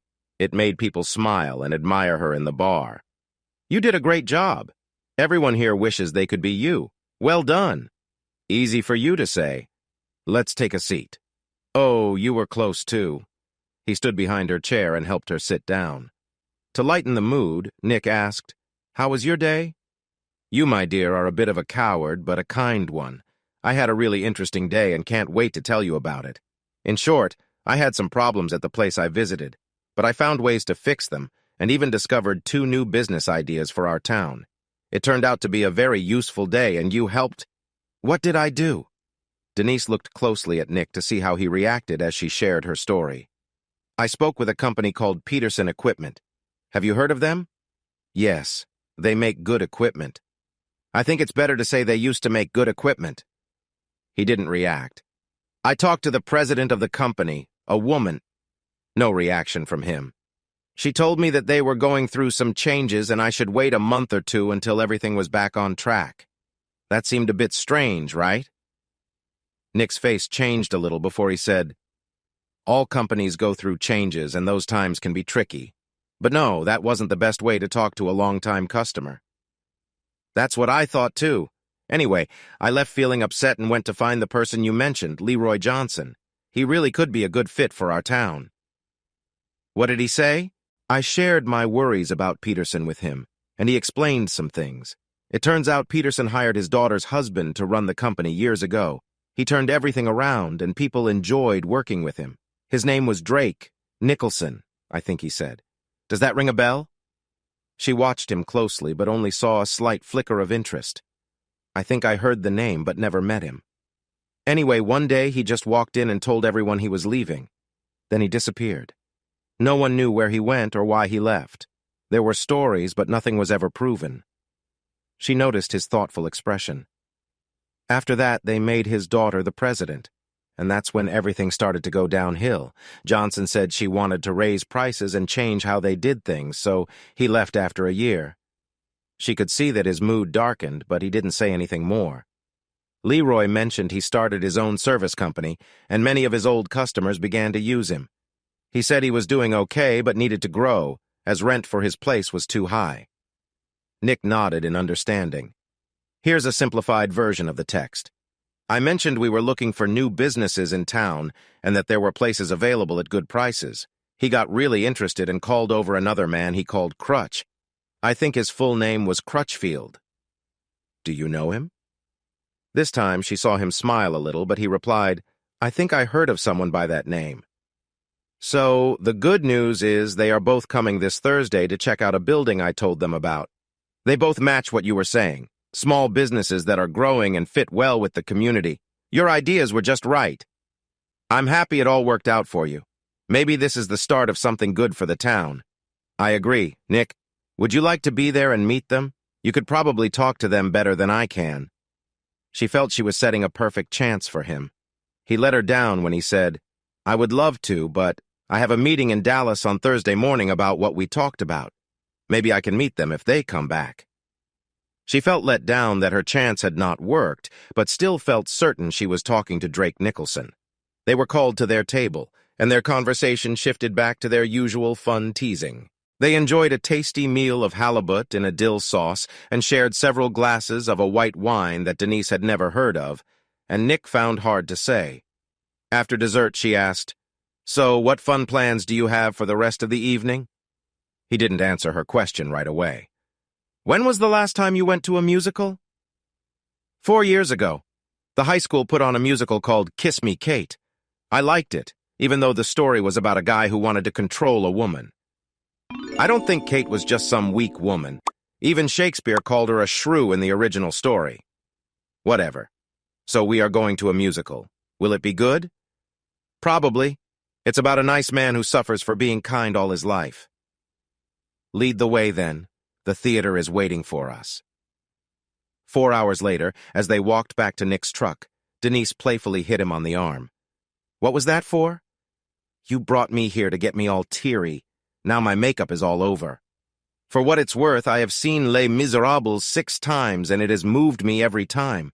The story and music really touch my heart. I'm going to make you feel something tonight. Better be ready. Exactly what are we going to do with both trucks here? Easy. We will drive both to the edge of town where I will leave mine for some needed service at our dealer. Then we'll take your truck to your house. You'll have to deal with me until tomorrow, he said with a smile. Deal is not the word I would use, but my goal is to make you happy. If dealing with me is what you want, then that's fine. How sweet of you. You know that's not what I meant. Nick didn't reply. As they walked to his truck, he began to hum, Bring Him Home. Denise felt tears welling up in her eyes again. When they reached Nick's house, Denise asked him to bring her suitcase to his bedroom. Then, she told him to pour them each a glass of juice and wait for her. After 10 minutes, she came out, wearing a soft black robe with bright red and gold flowers on it. Nick could do nothing but gaze at her in awe. She chuckled. What's wrong? Lost your voice? He swallowed hard and said, something like that. Do you have anything that doesn't make you look even more amazing than before? Maybe if you see me after I've been working with the cows, you might think differently. I doubt that. Really, I do. Oh, good. I finally have your attention. You know I've had it since we met. It's hard to think about anything else. That's how it should be. Finish your juice like a good boy. I have plans for us. That night felt a lot like the one before, except for one tiny detail. They both decided to share their feelings with each other. Several times. Around 3 in the morning, Denise cuddled up to him and whispered, Nick, I think I'm falling in love with you. He hugged her closer and replied, I've been feeling that way for a little while now. Then they both drifted off to sleep, smiling. In the morning, they enjoyed each other's company before breakfast. Nick didn't take her home until noon on Tuesday since she had an important school board meeting to attend. They spent Tuesday night at her house and went back to Nick's on Wednesday. When they woke up Thursday morning, their feelings were mixed. They were excited about 2 businessmen coming to look at a project, but a bit sad since Nick had to go to Dallas for a meeting, which might keep him there until Friday. Luckily, she could go with him because her truck was being repaired. They shared a sweet moment before he dropped her off in downtown Dallas. Denise put on her professional face as she met Leroy, who was discussing their equipment needs with the foreman. They quickly approved the work. She and Leroy had lunch in town and then met Crutch at the building at 1 o'clock. At 1:30, her phone rang. She stepped away to answer since it was Nick. Hi, how's everything going? She asked. Good news and bad news, he replied. The good news is everything is moving along well. I'm happy about that. The bad news is that I might have to go to St. Louis for the week. I should be back late Saturday night or early Sunday. Honey, this meeting could really change everything. I love you and will miss you a lot, but if this goes well, you will be really happy too. Nick, I love you too and will think about you every minute you're away. Have a great trip and call me when you can. I will. For the next week, they both stayed busy. But as he promised, Nick called every day. He called in the morning to wake her up and at night to say goodnight. Even though she was alone in bed, she felt better knowing he was getting closer to coming home. Finally, Saturday arrived, and she hoped he would be back that night. She was at a meeting when she suddenly felt worried. As she drove through town towards her home, she thought she saw Nick's truck. It really was his, and her heart raced until she saw he was with a young woman. They both looked happy, and her heart fell. Tears filled her eyes as she drove back home. Once home, her sadness turned into frustration. She felt tricked. Her phone rang several times, but she didn't answer when she saw it was Nick. She needed time to think. The next morning, she struggled to make coffee, feeling confused about her feelings. She promised herself that no one was worth this heartache. After some thinking, she decided to talk to Nick. He was expecting her for dinner at 6, but she planned to go over at 3 to clear things up. She got ready and left to drive to his house. With each mile, she thought about what to say. So lost in her thoughts, she didn't notice Nick's truck leaving as she got there. She parked in front of his house, still unsure about what to do. Each step towards the door made her feel more anxious. Finally, she knocked loudly. A moment later, the door opened, revealing the young woman who had been with Nick. It took all her strength to keep calm. The two women shared nervous looks, and then the young woman smiled. "Hi. Nick said you were coming for dinner, but he got a bit nervous and forgot to thaw the steaks. He went to the store to get some more. Come in. We can start getting to know each other before he gets back. By the way, you are even more beautiful than he told me." Denise stepped inside but was very confused and stuttered, Who are you?" The young woman blushed. "Sorry, I'm Emma, Nick's daughter." That brought a wave of relief for Denise. Emma led her to the couch and sat her down before bringing her a glass of wine. "Dad says this is your favorite drink." Denise finally replied, "After last night, I probably shouldn't, but—" She took a sip and made a face. "He told me he had a daughter, but I was expecting maybe an 8 or 10-year-old. I really didn't think you would be— Well, I understand." Emma smiled. "Nick isn't my biological father. My mom had a secret relationship when she was 20, and I was the result. I don't know who my real father is since I have never met him. When my mom married Nick, I was 6, and he adopted me, which I am very grateful for. I can't imagine what my life would have been like without him. My mom often falls in and out of love, but Nick has always been there for me. He tried to protect me from her ups and downs, but I could sense it. No matter what happens, he is and will always be my one and only dad. He has told me a lot about you, and I am so happy that he has found someone who loves him just as much as he loves you." Denise took another sip of wine and talked about the past 24 hours. She said she felt silly for not trusting him more. Emma understood, but reminded her that Nick also had a role in this. He tried to protect the people he cared about by not revealing too much. After a while, the two women were laughing and sharing stories about Nick and some of their own experiences.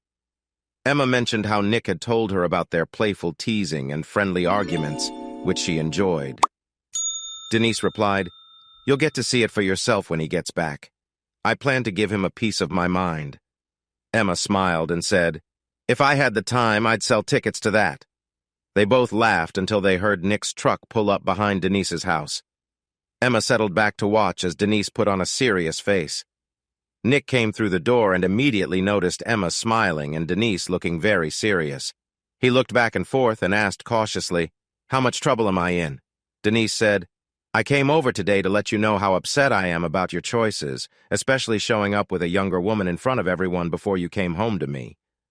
But, yes, I wanted to make sure you understood how I felt, and then I'd leave to think about it. Oh no, I guess I made a mistake." Denise stood up and walked straight to him, looking him in the eye. "After we are married, you will never keep secrets or surprises from me again. Do you understand?" Before he could answer, she gave him a tight hug. From the love seat, Emma said, "Daddy, you should hug her back. Come on, show some love."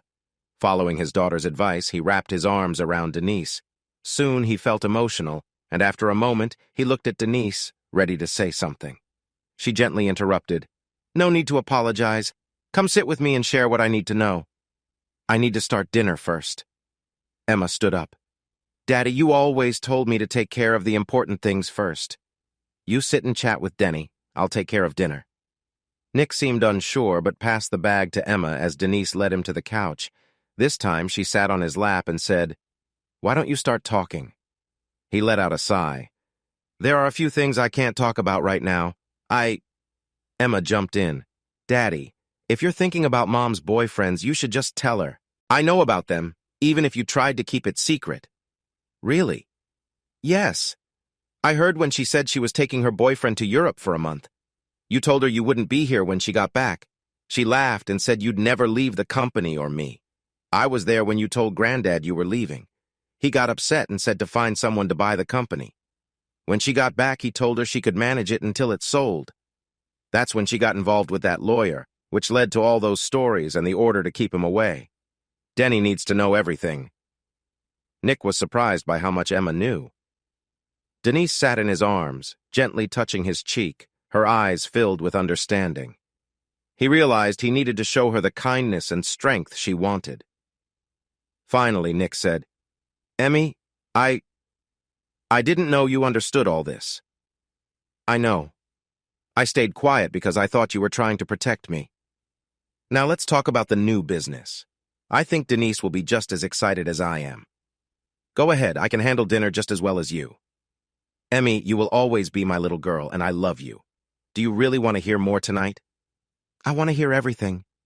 Emma laughed and said, "You go, girl." "Okay, it might take some time. I'll give you a quick overview. First, I went to Dallas to see my lawyer about two things. The biggest was about Emma. She turns 18 next month, so it didn't really matter. But there's still a record of the charges against me, and he has been trying to clear that. It turned out the judge was in jail for corruption and admitted he was paid to file the order. So, the new judge said to erase the records. I can't tell you how relieved I am. I worried that if you ever found out, you wouldn't want to be around me." He paused. "I might have been surprised, but I've been learning that you are always honest. Well, except when you're just joking with me. Keep going. The other thing we've been working on is I found someone who wants to buy the company, and we've been negotiating for a year. I've mostly stayed out of the spotlight for this. Anyway, the company in St. Louis just finished the deal. I went there to talk about my return to run it, so it looks like I'll have a job again. We finally worked out everything on Friday. One day, Emmy called and said, 'Come and get me.' I told her I would be there soon and to have her things ready. I tried to call you on Friday night to tell you and all day yesterday, but you didn't pick up. On Friday, I was at a school board meeting, and yesterday I was busy after seeing you with someone else. I really messed up. Just keep talking. I think you're about to tell me you're moving back to Fort Worth or somewhere nearby. One of these days, you need to learn to be patient instead of jumping to conclusions. Let me finish." Emma giggled. "The deal we made is simple. They will keep the Fort Worth office as a showroom and parts center, and I will run their factory. But we need to build a new, bigger factory here. I just have to talk to my lawyer's sister about some land next to the big plant that Leroy and Crutch are moving into. Her name is Denise Chambers. Do you know her?" Denise stood up, looking upset, and said, "Sister, my foot. First, I need to have a serious talk with my brother, and then I might say a few things to you." She paused and turned to Nick, asking seriously, "Nick, this matters to me. How long have you known about me and who I am?" He saw how serious her question was and replied gently, "I didn't know until the day you went to Fort Worth. While you were gone, I figured that if your family owned a big ranch for so long, there must be some information about you somewhere. Did you know that the county newspaper has an online archive and you are mentioned there almost every week? Wow, you really are busy. Before you say it, I realize that you found out I am Drake Nicholson. Your questions were too direct. We planned to meet tonight to share everything, so I decided to wait to tell you. By the way, it was hard not to laugh when you talked about the company. You were really trying to get me to reveal myself. I could give you a hard time for that. I wasn't sure, but there were too many coincidences. So now what should I call you?" "Anything you want. Emmy has always called me Nick, so that's fine. Drake is okay too, although Sir has a certain charm. It's your choice." "That last one isn't going to happen. Emmy, why did you call him Nick?" Now it was Emmy's turn to blush. When we first met, there was a boy at school named Drake who always bothered me. I asked if I could call him Nick to forget that memory. He said I could call him whatever I wanted. Now it's your turn. What's the story with Nisi, Nessa, and Denny? It's simple. My mom wanted me to be Vanessa, but my dad wanted Denise. My full name is Vanessa Denise Chambers. My mom used to call me Nessa when she was with her friends, while my dad called me Denise. When my mom passed away when I was 8, most of my classmates started calling me Denise. I was a bit of a tomboy and got teased sometimes. They began calling me Denny, which I actually liked. But after I hit puberty, I wanted to be more feminine, so I changed it to Denny. My brother's daughter couldn't say Denise, so she calls me Nisi. When I met Nick and he asked my name, I mentioned Nisi. Then one of my mom's old friends called me Nessa in front of him. I kept it that way to keep him curious. Emma laughed and said, "That's funny. Maybe I can come up with some names to confuse the boys at college." Nick jumped in. "Emma is a great name, and about those boys at college, we need to have a talk." "Denny, help me out here." "Nick, I think Emma can think for herself, don't you?" "No, and I probably never will." "You sound a bit like my dad." "Emma, don't listen to him. I will support you. I have my tricks with him." "I bet you do." Nick decided to take control of the conversation before things got out of hand. He looked at Denny and said, "Now about what you said earlier." "What's that, my dear?" "The one where you mentioned after we are married." "Oh, that one. Well, I think that since we both love each other, soon you'll be asking me to marry you, that's all." "I see. At least I have some time to change my mind. By the way, I asked your brother for permission to ask you last week." "That sneaky guy. He didn't tell me anything when he was here." "What did he say?" "Well, he laughed for a while, but then he said, 'Yes, please make her your wife.'" Denise said, "We will have a talk when I see him next. What are you going to do about it?" "You are so eager. We have our whole lives." "That's too long. You have less than a day." Nick shook his head. "Let's take it step by step. Right, Emmy?" She smiled and nodded. "Emma Nicholson, may I have your permission to ask this woman to marry me?" Denise chuckled, but Emma put her hands on her hips and said, "I think we need to talk about a few things first." Denise exclaimed, "Emmy, I thought you were on my side." "Oh, he can marry you, but we have some things to clear up." "Like what?" "Well, he has 2 bedrooms, but only 1 bed.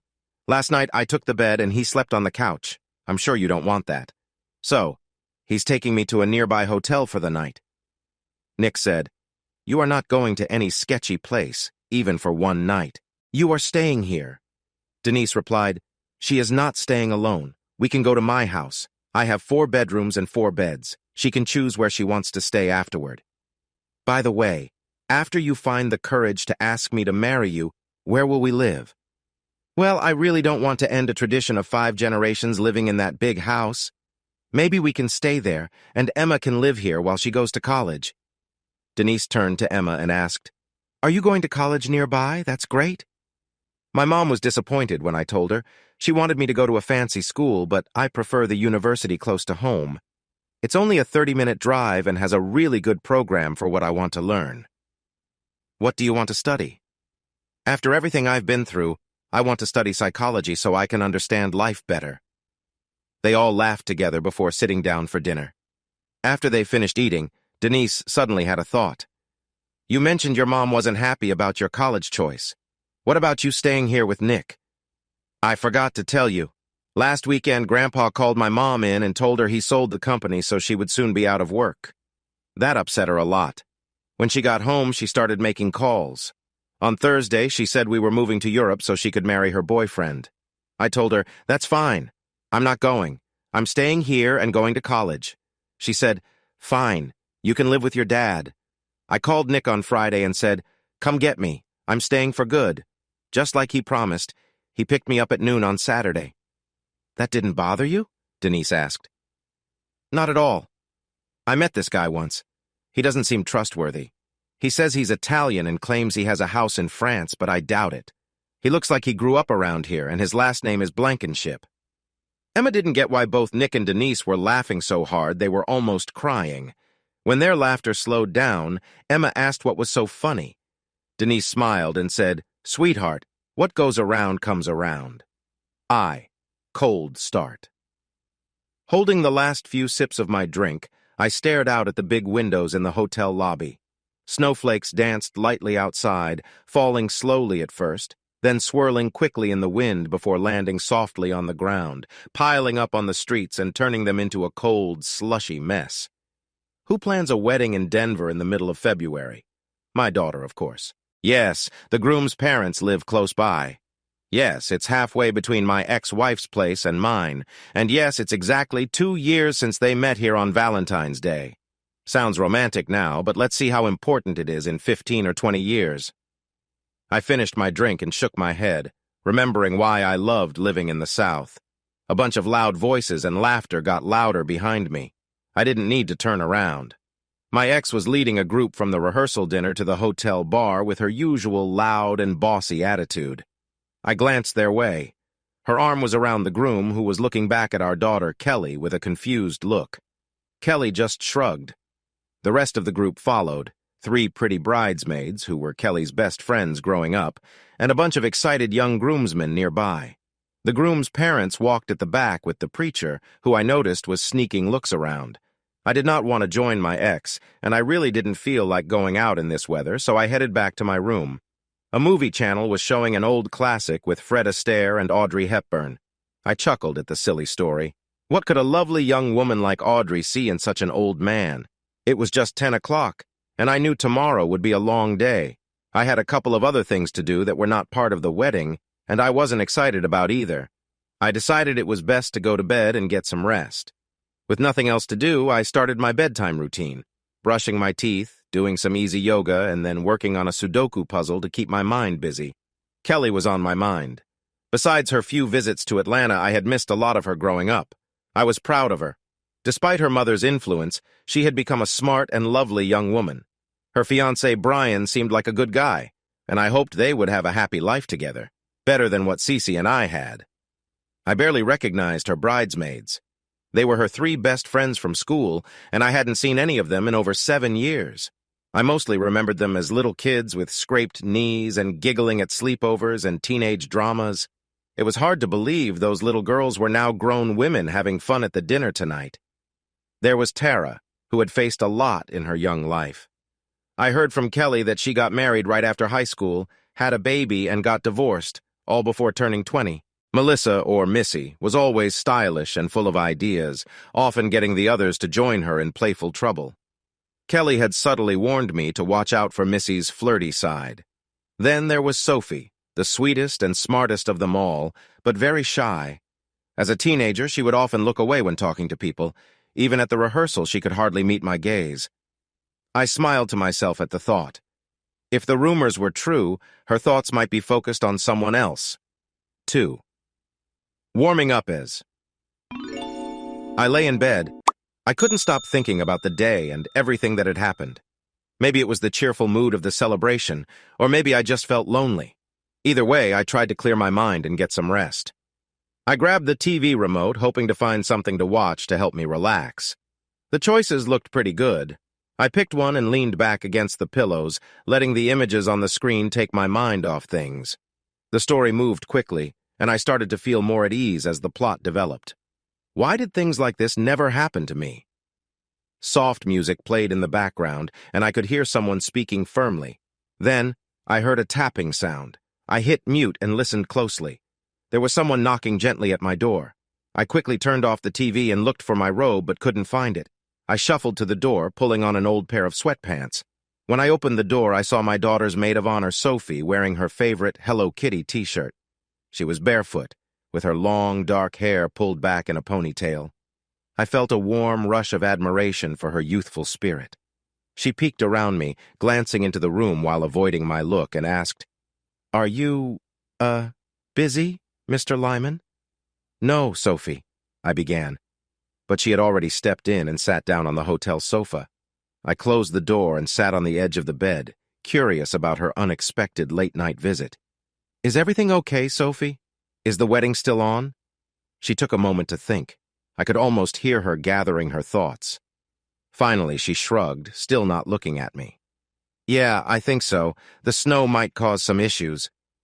Her eyes wandered around the room, as if she were trying not to meet my gaze. To ease the awkwardness, I asked, So, Sophie, what's going on? It's been a while since we talked. How's everything in your life? Not that we had talked much before. She was always the quiet one and didn't say much to me. I briefly thought about her mother, but pushed that aside.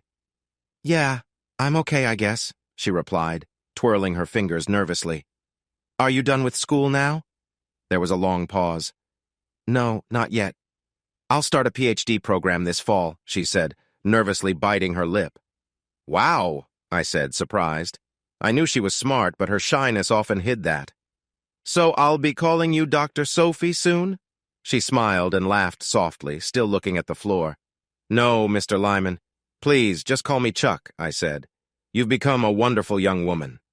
Sophie sat up straighter and looked at me for a brief moment, her smile brightening her face. Okay, Chuck. But, I won't really be a doctor in the medical way, but I'll have a doctorate. People call me doctor, but... She stopped suddenly and rolled her eyes. I feel so silly. I laughed, and her cheeks turned red. It's okay, Sophie. You sound excited, not silly. So what will you get your doctorate in? I asked. Biomedical engineering, she replied. Wow, biomed. That's great, Sophie. You've always been the smartest among Kelly's friends. Her chest lifted a little, showing her pride as she smiled at the compliment. Where are you thinking of going? MIT? I wondered. Sophie laughed and shook her head. I didn't want to go there. Too nerdy. She paused, taking a deep breath. I could stay close to home at Stanford, she said, and I've been accepted at Duke. She chewed her lower lip for a moment. Or I could go to Georgia Tech. Her eyes lit up with excitement as she looked at me. You know I live in Atlanta now, I started to say. Sophie tried to hide a smile, looking at the floor. She nodded and whispered, Yeah, I know. And it would be great to have you here. Atlanta is pretty nice. It's not LA, but it has its own charm. Have you ever been... She shook her head, still looking down. Not yet. I suggested, you should come visit. You could stay with me if you want. Her smile returned. And I'll show you around. We'd have a great time. I didn't mention the lively community in Atlanta. I didn't want to assume anything. A long silence followed as she thought about it. I knew to let her take her time. What about, your wife or girlfriend? Shouldn't you ask her? She asked. I haven't remarried, Sophie. I don't have anyone special right now. I guess I never really moved on from Cece, I explained. Sophie looked straight at me like she hadn't in years. Do you still love her? I chuckled lightly. No, Sophie, that's in the past. She shifted to sit at the edge of the bed, just a few inches away from me. Her fingers fiddled together nervously. What do you mean? You never got over her? She asked. I took a moment to think. I wasn't sure how much she knew about my divorce. That's a tough question, Sophie. It hurt a lot, I admitted. After a pause, I continued. I think she left me with trust issues. Since then, I haven't found anyone I could really trust. Her eyebrows raised as she nodded, understanding my feelings. I hadn't thought about it much before, but saying it out loud brought up some feelings I didn't expect. There was a quiet moment between us. Finally, I asked, So, what brought you here tonight, Sophie? You seem like you want to talk about something, I said gently, her lower lip tucked in between her teeth again. The wheels in her mind were turning quickly. Click, click, click. In a soft voice, she said, I'm sorry, Mr. Chuck. Wow, that will take some time to get used to, she giggled. I gave her an encouraging smile. When I placed my hand over her fidgeting fingers, she gasped softly, and her deep brown eyes met mine with a strong gaze. It felt important, but I couldn't tell what was going on in her mind. I'm not usually like this, Chuck, she said. Sometimes my thoughts get all jumbled like I can't keep up with them. It happens when I'm around certain people. She looked down at the floor. I'm sorry if I seem confused. I've never thought you were confused, Sophie, I replied. I gently stroked her cheek, and she leaned into my touch, closing her eyes. So she felt shy only around certain people. Did I make her feel that way? Was it because of something I did? No, that was just my mind being hard on me. Sophie had been like this for a long time. She still hadn't told me why she was here. Maybe she wanted to talk about Kelly and the wedding plans, or maybe there was something else she needed to share. Perhaps my ex-wife? I recalled my ex-wife, Cece, with the groom, and how she could be after a few drinks. I tried to reassure Sophie. Please don't hesitate to talk to me about anything. I promise I'll help if I can, and we can keep it just between us, okay?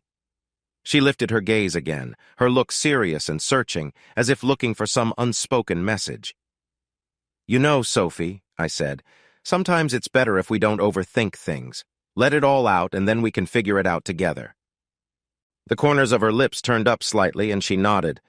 Almost to herself, she said softly, "Yeah, you're right." Then she moved closer, wrapping her arms around my neck. Her look was sincere, and I could feel her desire for connection.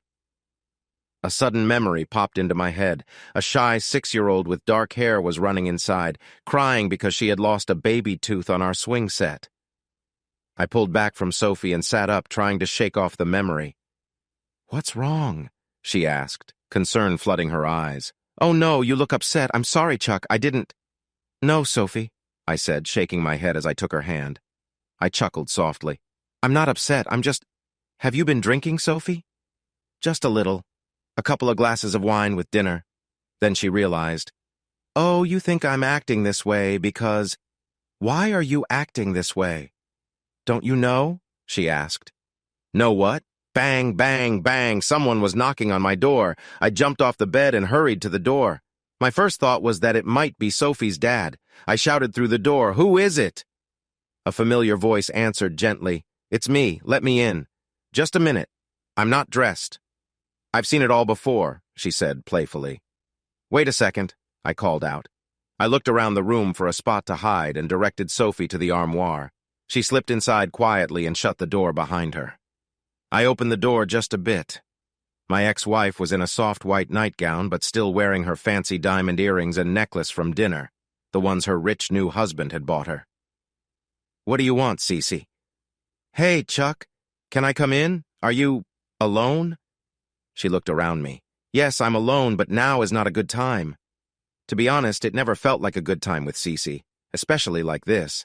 "I won't stay long, unless—" She stepped inside and looked around the room.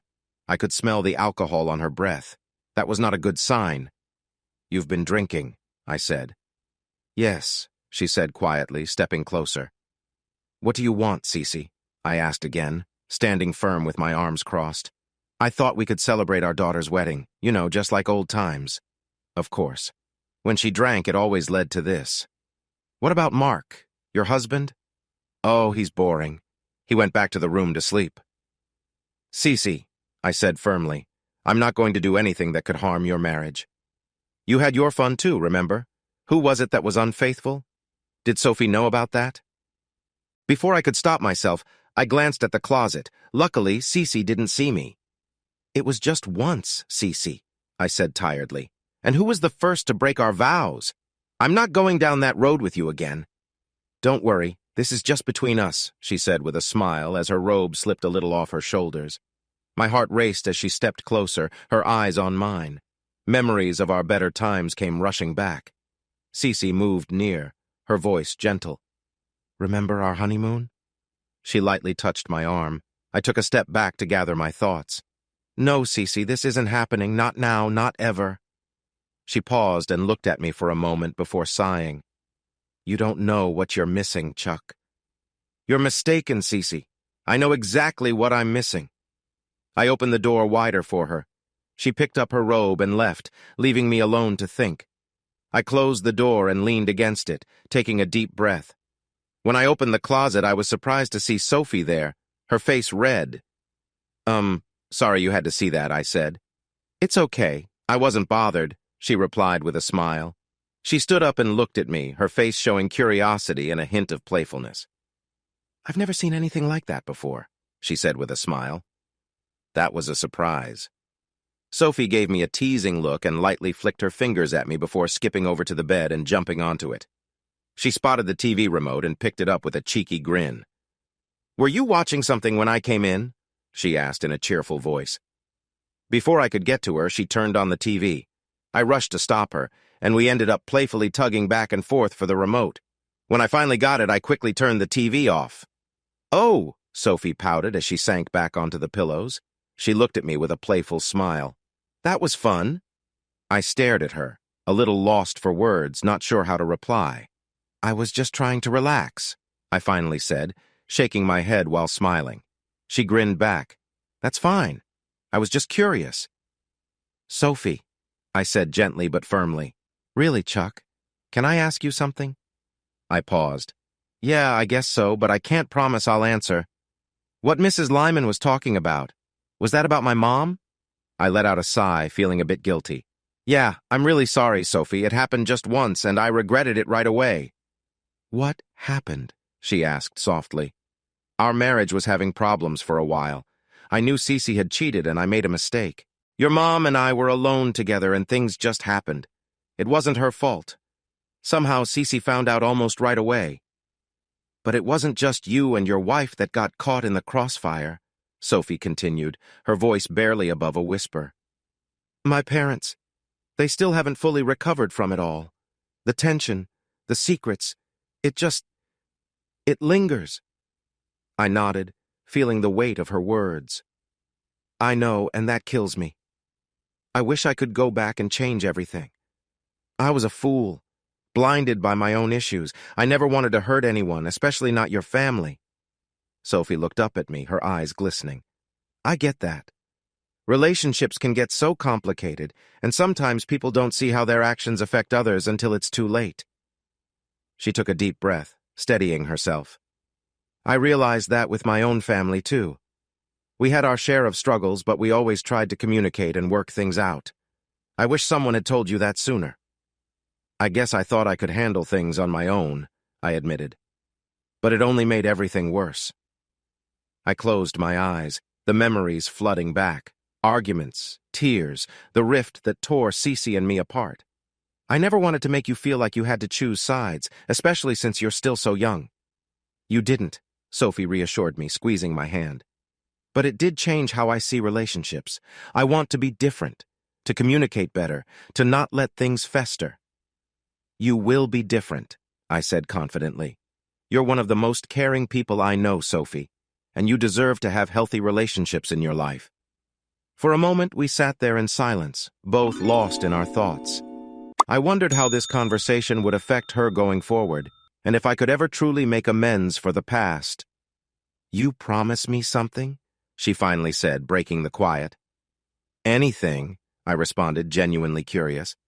Promise me you won't let these things define you. I mean, it's okay to mess up. We all do. But don't let the guilt of it all hold you back from being happy again. I chuckled softly, surprised. Who knew I was getting life advice from my best friend's kid?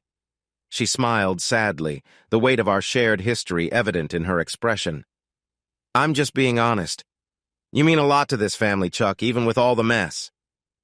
Thank you, Sophie. Honestly, you're wiser than most adults I know, I said, feeling a mixture of pride and sadness. I want you to remind me of this conversation if I ever lose sight of it again. She chuckled, a glint of mischief in her eyes. Deal, but only if you promise to stay in touch, and not just when you want to apologize. Okay, I promise. I'd like to be part of your life moving forward if you'll have me. As we sat there, hands still joined, I felt hope surge within me. Maybe this wasn't just a conversation about the past. Perhaps it was the beginning of rebuilding the bridges I thought were lost forever. I still didn't know what to say. I really messed up, I added, moving forward. Sophie stepped a little closer, and I noticed how serious she looked. What's wrong? She asked, sensing I was unsure. I don't know if I can do this, Sophie. I can't help but see you as the little girl playing in the backyard. She looked down, biting her lip. After a moment, she met my gaze. Chuck, I'm not that little girl anymore. I'm almost 24. I have a master's degree from Stanford. I don't think I know everything, but I know what I want. I still want the same thing I wanted when I came in. I'm not drunk. The age difference doesn't matter. And what happened before is in the past. If you want me to go, just say so and I'll leave without a word. I gently put my hand on her shoulder to show I cared. Sophie, it's not about you. I just have a lot to think about right now. She looked at me with understanding. I get it, Chuck. Let's just take it slow, okay? Our kiss felt more intense. Sophie leaned back on the pillows, her eyes shining with excitement and a hint of nervousness. I could see the warmth in her eyes, a quiet agreement that we were both stepping into something special. I gently brushed her hair away from her face, the simple touch filled with care. She smiled softly, looking happy, and I could feel our connection growing. Her hand rested on my chest, feeling the steady beat of my heart. We stayed close, enjoying the moment, knowing we didn't need to say much. There was a calm respect between us, letting our actions show how we felt. As we sat there, the warmth of the moment wrapped around us, creating a feeling of peace and understanding. There was no rush, just a quiet appreciation for where we were. We both knew this connection was special, something that would stay with us. We remained like this, holding on to the feeling that brought us together. As time passed, our bond only grew stronger. It was a simple understanding that we were on the same path, and nothing else mattered. In her excitement, Sophie shared her feelings with enthusiasm. I focused on her happiness, moving with her carefully. She became more animated, and I could see her joy. Eventually, she calmed, taking a deep breath before letting out a soft sound of feeling, simmering. She relaxed back on the bed, catching her breath. "I'm cold," she said. I lay beside her, pulling the covers over us as she snuggled against me. I held her close. "That was amazing, Chuck," she whispered softly. "I've never felt anything like that before." I smiled, happy with the connection we had made. "No," she whispered, her voice shaky, but I leaned in to comfort her. Sophie shifted, looking up at me with a strong look on her face. Her voice was soft but firm as she said, "Please, Chuck." I moved closer, feeling the strong connection we had. Her hands held tightly onto my arms as we shared a moment filled with feeling. Her hair lay on the pillow, framing her face while she looked at me with various emotions. She softly said, "Stay with me." A warm feeling spread through me. In that moment, Sophie and I were close, and nothing else mattered. I moved gently, responding to her quiet call as the outside world faded away. We held each other tight, our fingers interlocked. She whispered that she wanted me to stay, and I buried my face in the curve of her neck, feeling the rhythm of her breathing. Sophie wrapped her arms around me, speaking sweet words, her breath warm against me. I was taken by the strong emotions, feeling every part of her. As we lay there, the world grew quiet, and we found comfort in simply being together. Sophie snuggled in closer, saying, "I love you, Chuck," her voice sincere. I felt many emotions, and for a moment everything felt still. We lay there close, wrapped in our bond, the sheets around us like a warm blanket. Then I noticed Sophie sniffle softly. "Sophie?" I asked gently, sensing something was wrong. "Are you okay?" She moved closer, placing a soft kiss on my chest. "I'm fine, Chuck," she said softly, though her voice showed she felt a bit vulnerable. "Nothing at all." With my finger I lifted her chin. Tears were on her cheeks, but she was smiling. "I'm so happy," she said. "It's perfect." We hugged tightly. A blue mark on her shoulder caught my eye. I touched it gently and apologized. "Don't worry about it," she said softly. "I think it's interesting." "Just don't mind if I joke about it sometimes," she added playfully. Excitement filled me, thinking about all the moments we might share. Suddenly, Sophie shivered and her eyes grew wide. "Ooh," she said, grinning. "It tickles." We both laughed. She playfully brought a pink finger out from under the covers, thought for a moment, then made a funny face. "Not what I expected," she said. I laughed in agreement. "You've tried it?" she asked, curious. "Yes, from my own experiences," I replied. "And from someone else's long ago." "Really?" she asked, nodding with interest. "Cool?" She playfully brought out another bit from under the sheets, tasted it, and nodded again. "Yeah, I think I could get used to this." With that, she got out of bed and said, "I want to take a shower." "Do you want some help?" I asked, hoping for more fun under the warm water. "Not this time," she replied. "I'd like some time alone, if that's okay. Maybe next time." "Of course." I watched her walk away, admiring her confidence. I couldn't help but admire her. As I listened to the shower, I lay back and thought about my new friend. I was starting to see Sophie as a woman, not just as little girl Sophie, Kelly's childhood friend. What would Kelly say if she ever found out? I chuckled quietly, shaking my head. She would find out eventually. Then what? I enjoyed my new friendship, but didn't want to think about how this might change my relationship with my daughter. Maybe after the wedding. Knock, knock, knock. Another knock on the door. Who was visiting me at this hour? I glanced at the clock. 12:22 a.m. I threw on my sweatpants and went to answer the door. Who is it? I asked, a bit gruffly. It's Kelly, Daddy. Oh, no. Her voice sounded different. A father's instinct told me she was upset. Double oh no! Just a minute, sweetheart, I called. I'm not ready yet. Okay. She sniffled outside. I peeked into the steamy bathroom, unable to see clearly through the fogged glass of the shower. I could tell she was standing there, hiding her face in her hands. The way her shoulders shook showed me she was upset. Sophie? I called softly, making sure Kelly wouldn't hear. She jumped in surprise. Yeah? She replied, her voice shaky. Kelly's here, and I'm going to let her in. Why don't you stay in there? I'll let you know when she leaves. Oh, okay, she said, sniffling. Is everything okay? Are you all right, Sophie? Yeah. Just having a good cry. Just some feelings. I'm fine. Sniff. Thanks for asking, Chuck. You're really sweet. All right, I responded, then added, Hey, Sophie, you are a wonderful person, and I don't just mean your looks. You've surprised me in a good way. I never thought tonight would be like this. There was silence. I imagined she was thinking deeply. Click, click, click. You didn't know? She asked, sounding surprised. Know what? Knock, knock, knock. Daddy? Gotta go, I said quickly. We'll talk when Kelly leaves. When I opened the door, my daughter rushed in with tears in her eyes. She was still wearing her dress from the rehearsal dinner, but her face was a mess, with tears and smeared makeup. She wrapped her arms around me and cried into my chest, Daddy! I can't do it! I can't marry him! Suddenly she pulled back, her eyes catching the sound of the shower running. You have someone with you, she said, mixing a sorry look with a bit of blame. I nodded. Is it someone I know? Do you really want to hear it? She made a silent guess. Mom? I chuckled and shook my head. My daughter rolled her eyes and let out a relieved breath. Kelly said, She's up to her usual tricks. She was looking for fun tonight. Yeah, she stopped by earlier but didn't stay long. The shower stopped. Kelly glared at the bathroom door with expectation. She won't come out until you leave, I assured her.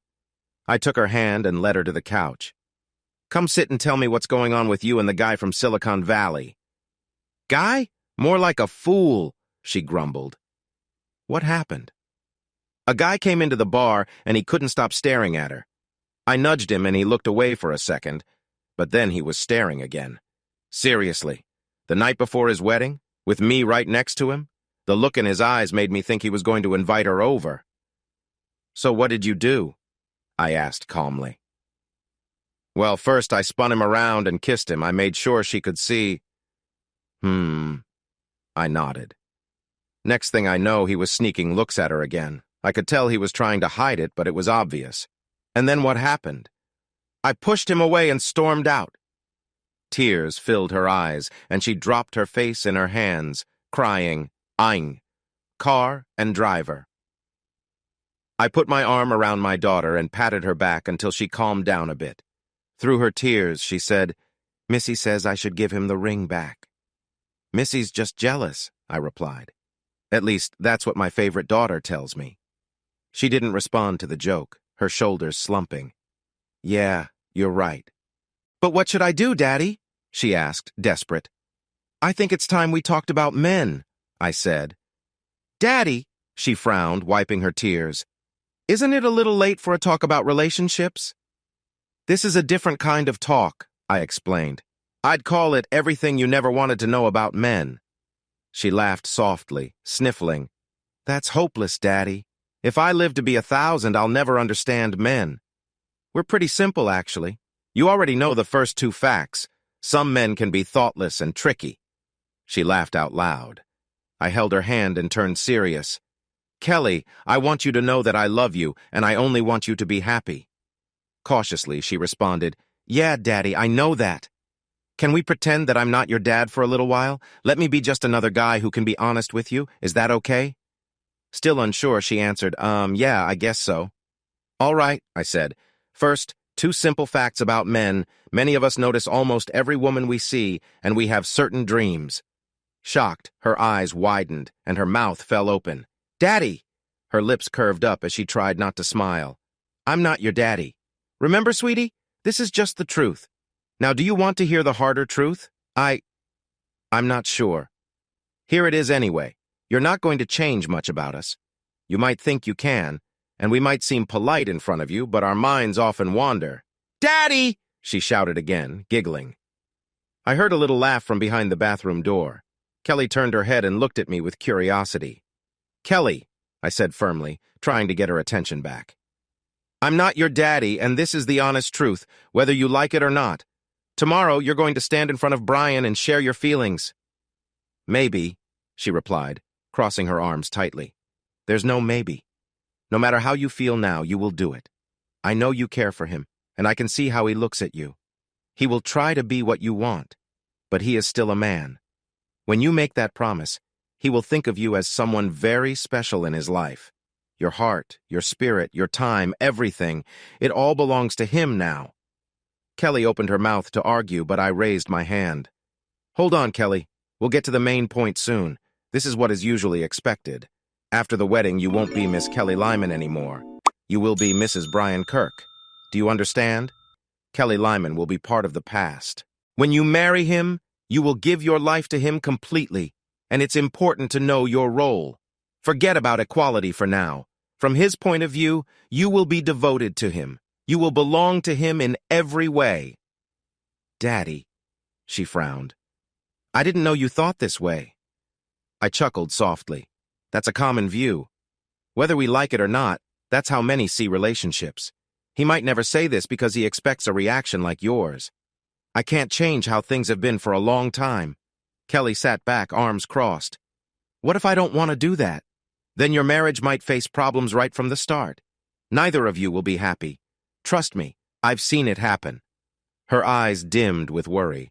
For the first time, she began to understand what I meant. So am I supposed to be unhappy just to meet my husband's needs? She asked, feeling let down.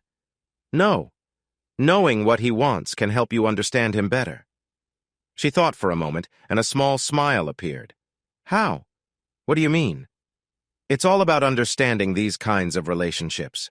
Does that help? She still looked unsure, shaking her head and shrugging. It sounds like he has all the power. Not really. Let's think about this. At the core of a man is often his ego. That ego wants approval and happiness. It's all about attraction. A lot of what men do is tied to it. Wanting to connect is very important to us, but relationships need a good balance. This is where you play a big role. Think of men like different kinds of cars. Some are strong, some are quick, and others are dependable but low-key. Kelly laughed from the bathroom, and I could see her eyes light up with interest. She said, Well, Brian is definitely a... I quickly raised my hand. I really don't want to know. We both laughed together. I looked at her closely and asked, So, if we are the cars, who's driving? Suddenly, she understood.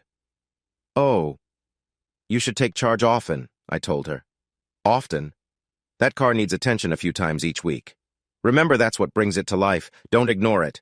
Try different ways to connect. Usually, your rides will be the same regular trips around familiar places. Every now and then, you might want to speed up a bit and let it enjoy the drive. It might appreciate that. But be careful. You don't want to go too fast or get into trouble. Kelly's daughter giggled. I went on. Long drives can be fun, especially when you're checking out new spots. Take it easy on a quiet road. Give the car a good wash. Enjoy the ride, but always think about how you treat it. My daughter laughed too, then looked toward the bathroom, curious. But whatever you do, don't hit the brakes too hard or switch gears too quickly, I warned. It's really important to keep control and not push too hard. You can slow down, take it easy, or even take a break when you need to, but always remember that you have a goal. If you're careful, you can handle any situation well. I paused so she could take in what I said. Then she asked, You said men have their own ideas about women they see. What should I do about that? You should notice it and understand what they find interesting. Watch and adapt, but always be yourself. She looked uncertain, doubt showing on her face. Okay, tell me about the woman you saw tonight. What did you think of her? Her face showed some frustration as she tried to remember. She described how the woman looked, including her clothes and overall style. Stop, I said gently. Think about what caught Brian's eye. Her face changed, surprised by my question. Was she by herself? I asked. Yes, wait. No, she was with another woman. That's something he probably noticed. Being in a group can say a lot. Now, did she have a ring? She thought for a moment. I'm not sure, but I don't think so. That's another detail he might have picked up on. Now, what do you think about her looks? Kelly looked at me, not quite believing my question. You'll start to notice this stuff, Kelly, I encouraged her. She paused, thinking about what I said. It's not about changing who you are, I explained. It's about knowing what makes someone interesting and using that to your advantage. She wouldn't say it out loud, but the way her eyes lit up when she saw you, the way she stumbled over her words when you were nearby. What do you mean, when I was around? Is she always like that? No, Sophie is smart, but when you're close, she gets nervous. She was chosen to give a speech at graduation, but turned it down because she was worried she would get too scared to talk in front of you. Really? My mind was racing. Wait, you knew how she felt? Everyone knew. Well, everyone but you, Dad. I was shocked. If my daughter was right, Sophie had been waiting for me. No other guys, just women, including my own daughter, it seemed. I felt awkward about my feelings for Sophie. She was beautiful and charming, and being with her felt special. I could easily begin to love her. But she was so young, and I was her father's age and divorced. Her life was just starting while I felt like I had faced many letdowns. Looking at my daughter, I wondered how I would feel if a friend of mine was in this kind of situation. How would Sophie's dad react if he found out? First her mother and now her. What kind of person was I? I'd be lucky if he didn't confront me. Does everyone know? I asked Kelly quietly. Your friends? Her family? Cece? Kelly nodded. I think it was mentioned in the paper once, she said with a smirk. But I thought she liked women. Didn't she have boyfriends? The blush on my daughter's cheeks and her downcast look told me a lot. I realized I only knew part of the story. There might be more to it than I expected. I pulled my daughter into the hallway. How close are you to Sophie? I asked quietly. With a cheeky smile, she said, Do you want the details, Dad? I quickly replied, No, do you know if she's seeing anyone? I don't want to cause any issues. Is there someone else in her life? Kelly paused, choosing her words carefully. There was someone a few years ago, she said softly, looking down at the floor. She really cared about Sophie. Then she looked up and tried to smile, her eyes shining. Her voice was quiet when she added, But don't worry about it, Dad. It's over now. She realized that there was only one person Sophie would ever really care about. I pulled my daughter close and held her tight. She hugged me back, sniffling. What a strange night this was turning out to be. My daughter pulled away and wiped her eyes with her arm. Dad, why do you want to know? Is everything okay? I'm not sure, Kelly. Everything is happening so fast. Her voice got softer and she bit her lower lip nervously. You like her, don't you? I stood there unable to respond. She smiled and nodded like she already knew. Yeah, you do. She stood on her toes and gave me a quick kiss on the cheek. Good, she said, sounding sure of herself. Are you okay with me and Sophie? Just make her happy, Dad. That's all I want. Don't hold back. Go for it. Promise me. I don't know if I can, Kelly.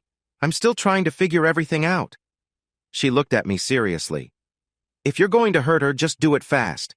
Don't drag things out like some guys do. If this goes wrong, you'll have to deal with me, Dad. Okay, sweetie, I smiled and kissed her forehead. Now I think you need to find that confidence inside you. She grinned and hugged me again. Thanks, Dad, for everything. She kissed my cheek and headed down the hall. I watched, a little dazed, as she went into her room. Phew, bad shower timing. When I stepped back into the room, there was a soft knock on the bathroom door. I opened it and Sophie came out wrapped in a towel, her skin still slightly pink. She hugged me. I'm sorry for taking so long, I said. It's okay. I liked listening to everything. I kept myself busy. Busy? She brushed her wet fingers lightly across my lips. I felt the sweetness from them. I might need another shower, she joked, sitting cross-legged on the bed. I joined her. I guess it didn't matter when you came out of the bath. She figured it out. I pointed to the t-shirt. That's fine. Our dresses don't have sleeves. She would have found out tomorrow anyway. She turned her head to look at a mark on her shoulder. Oh, I'm sorry, I said. It's okay. I'm actually a little proud of it. She looked worried and asked, I heard some whispering. Was she okay with everything? I nodded. Yeah, she has other things on her mind right now. What you did for Kelly was so nice, Sophie said. There was a short pause as she gathered her thoughts.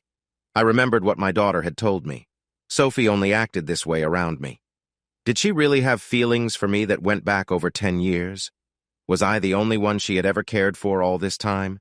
The thought made me feel light and excited. Finally, she spoke. Was everything you told her true? Is that really how men think? Most of us, yes. Another moment passed. I turned off the TV. I felt a bit sad, but I was polite enough not to wake her up. It had been a wonderful night, and the clock showed 2:30. We had a busy day ahead of us. Also, if Kelly was right, and I believed she was, this wouldn't be the last time we enjoyed being together. I nestled in behind Sophie, pulled the blanket over us, and turned off the light. 3. Wedding Day. The sound of a door closing woke me. I was alone, and it was still dark. The clock read 6:15. In just a few seconds, happy memories from the night before filled my mind. I felt the spot on the pillow where Sophie's head had been. It was still warm. I smiled. Sophie had a lot to get ready for the wedding, with her breakfast, hair, and nail appointments all scheduled early. I would see her later. I closed my eyes again. When I woke up again, it was nearly 10 a.m. The wedding was at 2. I jumped out of bed and got dressed. The TV announced that a big snowstorm had shut down the city. It was supposed to get warmer during the day, but more snow was expected that night. The airport would be closed for a few days. So much for returning to Atlanta by Monday. I found Brian in the lobby on the phone trying hard to sort things out. Is she okay? Yeah, I called them. They're stuck at the airport. I don't know, Sophie. Maybe we can get someone to bring the string quartet to a church if we can find one. She's what? Tell her I said don't cry, and I love her. That's all that matters. I know you did. Hey, Mr. Lyman's here. Let me speak to him, and I'll get back to you. Okay, I will. Bye. He hung up and turned to me. Sophie said to tell you hi. That's it? Just a hi? I learned what was going on. His parents decided to stay at the hotel instead of heading back home, and the preacher's car was also stuck, so he came back to the hotel too. 2 big problems solved. The church was 3 miles away, and there was no way everyone would get there safely and back for the reception. The hotel manager told Brian that only a few cooks and waitstaff could make it. Brian was looking for a nearby church we could use, but most had become shelters for people needing help in the bad weather. The sunlight bouncing off the snow brightened the fancy 3-story lobby. The tall, curved windows made me think of a grand pipe organ. In a few hours, the sun would be coming from... I quickly did some math in my head and smiled. Come with me, I said to Brian. I shared my idea with him and the hotel manager. It was going to cost me, but this was for my only daughter. Of course I would do it. Brian called Sophie to let her know that Kelly was feeling down, but Sophie agreed to join in and help her out. After that, he started texting and calling everyone who might be able to come to share the news about the changes. The next time I saw Sophie was just before the ceremony in a small meeting room that also served as the bridal room. She looked beautiful, just like all the bridesmaids. Sophie's lovely neck and shoulders were highlighted by her sleek wine-colored dress. Her lips were bright red, matching the other girls, and they all wore shiny earrings and simple necklaces. They had done their own nails and styled their hair, each sporting a different braid. Sophie's braid was a French braid that Kelly had made for her, giving her round face a sweet and innocent look. There was only a little bit of makeup covering the mark on Sophie's skin from the night before. I guessed she had used some concealer. I also noticed that the dresses the girls wore didn't show any lines, which made me think they might have been wearing special slips underneath. Kelly looked lovely in her cream-colored gown with lace, which looked great next to the satin bridesmaid dresses. Sophie kept adjusting the veil and the long train of Kelly's dress, making sure everything was perfect, and she seemed very focused. Kelly looked a bit nervous and kept glancing at me, and I smiled back at her. Sophie kept talking to Kelly, offering her comfort and support. At one moment, I looked up just in time to see Sophie and Kelly share a quick, friendly hug. It made me feel warm inside and happy for her. I stood to the side, letting the bridesmaids help Kelly get ready. I was surprised at how slim Missy looked. Tara, who was fuller-figured, came over to me and we hugged. It felt nice to hold her, but it didn't compare to being with Sophie. "Mr. Lyman," Tara said, "will you be at breakfast tomorrow morning, or do you have other plans?" She seemed curious about my schedule. I smiled and answered, "Yes, Tara, I'm planning to be there. I think everyone will be around for a while." "Good," she replied. "Kelly and Sophie told me I should talk to you." "About what?" I asked, my interest piqued. "They didn't say exactly. They mentioned you might know something about a car and a driver." I chuckled. "Sure, Tara. Let's sit down tomorrow and have a good talk." "Okay, great," she said with a smile. Then she surprised me by giving me a quick kiss on the cheek. She playfully wiped her lipstick off my lips and gave me a teasing smile, saying, "Thank you for the great idea, Mr. Lyman. It's very clever."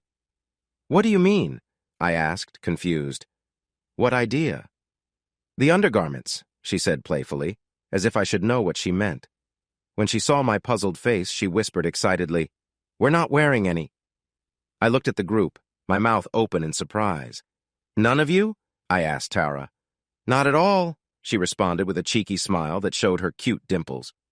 "With these tight dresses, we had to get ready. You know how it goes. It feels so different." A wave of embarrassment washed over me.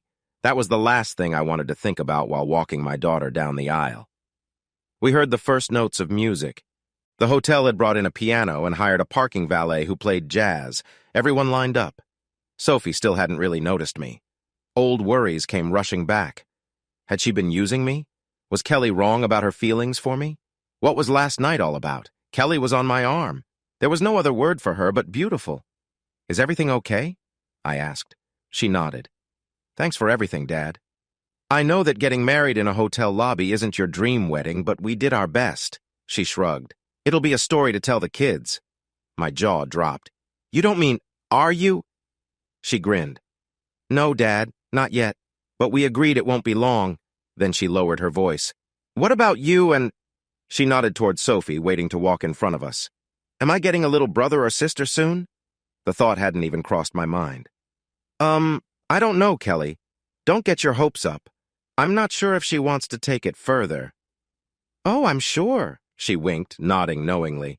I wasn't so sure, but that was a talk for another day. "How did your call with Brian go last night?" I asked. Standing there in her fancy wedding dress, holding her bouquet, my lovely daughter raised her fist in the air like a winner. "Both of us," she said with a playful grin. She sighed. "Best moment ever." We shared a quiet laugh.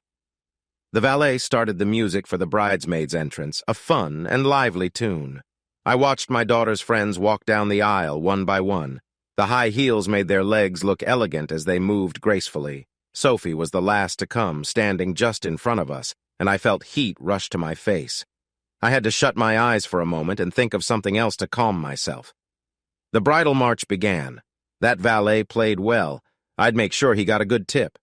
Kelly linked her arm with mine, and we began to walk down the aisle together. Brian smiled brightly as he watched his bride approach. The hotel staff and groomsmen had done an amazing job arranging the lobby. They had brought flower arrangements from all around and set up the wedding area beautifully. Colorful streamers were woven into the seats for the guests. Someone found a long, deep red carpet for the aisle. It was a bit worn, but it almost matched the bridesmaids' dresses. The most exciting part was the windows. Outside, the snow covered everything in a clean white layer. The afternoon sun shined through, making pretty rainbows dance around the lobby. Kelly gasped when she saw it. "Wow!" she said softly, covering her mouth with her hands. I noticed a tear in her eye. I did my part, giving my daughter's hand to her happy groom, and then I stepped back to the front row. Cece tried to make space for me next to her, but I chose to sit on the other side of her husband. "Good job on the changes," Mark said, looking all around. "Kelly looks amazing." "Yes, she really does," I agreed. During the ceremony, my attention was on Sophie. The sun made it hard to see, but I thought I saw her looking at me now and then. She seemed a bit distant today, and I still wasn't sure if my daughter was right about her feelings. I remembered what Kelly had asked me earlier, a brother or sister. Sophie hadn't been very clear about using protection. Was that all she wanted? A serious relationship that could lead to a family? I felt my jaw tense. When the preacher said, "I now pronounce you," the happy couple shared a quick hug. Then Kelly leaned in and whispered something to Brian. He smiled big and then held her close for a happy moment, even as the preacher joked around. After the ceremony, I walked over to congratulate the newlyweds. Sophie had walked up the aisle with one of the groomsmen, but then she seemed to vanish. Kelly jumped into my arms, dress and all, hugging me tightly. "Daddy, it was amazing! Better than any wedding I could have dreamed of. The rainbows, everything, thank you," she said, kissing my cheek. Then more softly she added, "And thanks for everything last night. You were right." "About what?" I asked. When the preacher said we were married, I whispered to Brian that he was now my partner, just like you said. After, he paused and told me that was the best thing I could have said, and he felt so lucky to have me. And here I thought you told him something else. "He'll find that out later," she smiled. Then she tilted her head. "How did you know?" "A little bird told me." 44. Invitations. The hotel brought in extra cooks. I promised to pay them well, and we decided on a buffet instead of having waiters. Brian collected all the smartphones and music players from his friends. The hotel had set up a simple sound system, and everyone took turns as DJ so we could all dance. Every time I looked around, Sophie was either dancing with someone or I couldn't find her at all.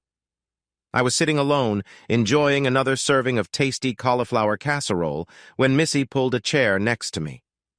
"Hi, Mr. Lime," she said, as she always did. "I don't see you dancing much." "Are you feeling tired?" she asked. "Not really. Just been a long day." "Oh," she replied. "I heard you had a busy night, too. You've been showing our little friend the exciting world, right? I always thought she'd get close to you someday, and I was right." I glared at her, but she didn't seem to notice. I saw her fiddling with the hem of her dress. "I never knew you could surprise me, Mr. Lime," she said with a playful tone. "I'm glad you think so, Missy," I responded flatly. She pushed her chair in and suddenly grabbed my wrist, guiding my hand towards her knee. "I like fun experiences too," she said, trying to be playful, but it felt wrong. I pulled away and returned my hand to myself. "Missy, I don't think—" She cut me off. "Ever had a memorable night with two friends? I can set something special up with me and Sophie. Just say the word. It would be amazing." "Why don't you ask Sophie about that?" I suggested. Maybe Sophie wanted something different, but at that moment, it didn't really matter to me. "Okay," Missy replied happily. "We'll talk later," she whispered, leaning in, but I turned away so her lips brushed against my cheek instead. I finished my casserole and danced with Kelly, and then with Brian's mom. I scanned the room for Sophie and spotted her talking to a couple of groomsmen who looked really interested in her. A knot of jealousy formed in my stomach. Cece was standing a few feet away. When my ex saw me, she made sure to draw attention to herself before going back to chat with Brian's dad. It was her way of saying she was available. Looking back at Sophie, I saw she was also watching Cece. She turned to me and playfully copied Cece's pose, then smiled. Was she serious, or just teasing? I tried to reach her, but before I could get there, one of the young men took her hand and led her to the dance floor. She looked back at me and shrugged. 15. A reconciliation. I walked to the men's room, trying to understand everything happening around me. On my way back, I bumped into Sophie's mom, Claire. We hadn't talked since that tough night. This was one of the moments I had been dreading this weekend. Now I felt even worse. How could I apologize and explain what happened with her daughter? At least her husband Bill wasn't with her. I knew I would have to find him later, and I feared he might confront me. I definitely deserved what happened. We met each other's gaze at the same time, and we both stopped. I had forgotten how beautiful she was, and I understood where Sophie got her dark, thick hair, her deep brown eyes, and her round face, which seemed both innocent and charming. Memories flooded back, but I pushed them away, getting ready to finally face what I should have addressed a long time ago. Neither of us spoke for a moment, then we both blurted out, "I'm sorry," I said again. "I'm really sorry, Claire. For what I did, and for everything that happened. She tilted her head, looking confused. Why are you apologizing, Chuck? It was all my fault, she said. What? I don't understand, I replied, feeling lost. I complicated your marriage, and I'm really sorry, she explained. I was just trying to protect my daughter. What? Wait a second, I responded. Let's get this straight. None of that was your fault. First, our marriage was already having problems before that night with you. Second, what does Sophie have to do with what happened? She sighed. You know how Sophie felt about you. She looked away and shrugged. Maybe she still does, I'm not sure. What? Did everybody know about her feelings except me? Anyway, she continued, she was only 17, and I was worried she would make a choice she might regret. She's my little girl, and I couldn't stand the thought of her getting hurt. I'm sure you understand. We moms worry about our daughters. I still felt confused, but I nodded. Claire went on. I wanted to talk with you about it, but I wasn't sure how. How do you tell your best friend's husband to say no to your teenage daughter? I thought you were a good man, but I know how determined she can be when she wants something. Yes, I was starting to see that. Looking down, unable to meet my eyes, she said, I began drinking, just to give myself some courage. Then I came to see you and you offered me some wine. I was emotional and tipsy, which was a bad mix. I thought, maybe if he is with me, he won't pay attention to her. So, I leaned toward you, hoping for a connection that might not have happened otherwise. A wave of shame hit me. I looked at her in shock. All these years I thought I was the one to blame. Well, yes, I had my share of mistakes. Claire placed her hand on my chest.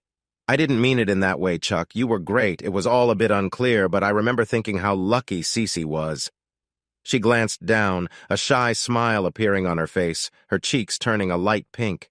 Probably the best I ever experienced, she said softly, letting her words fade away.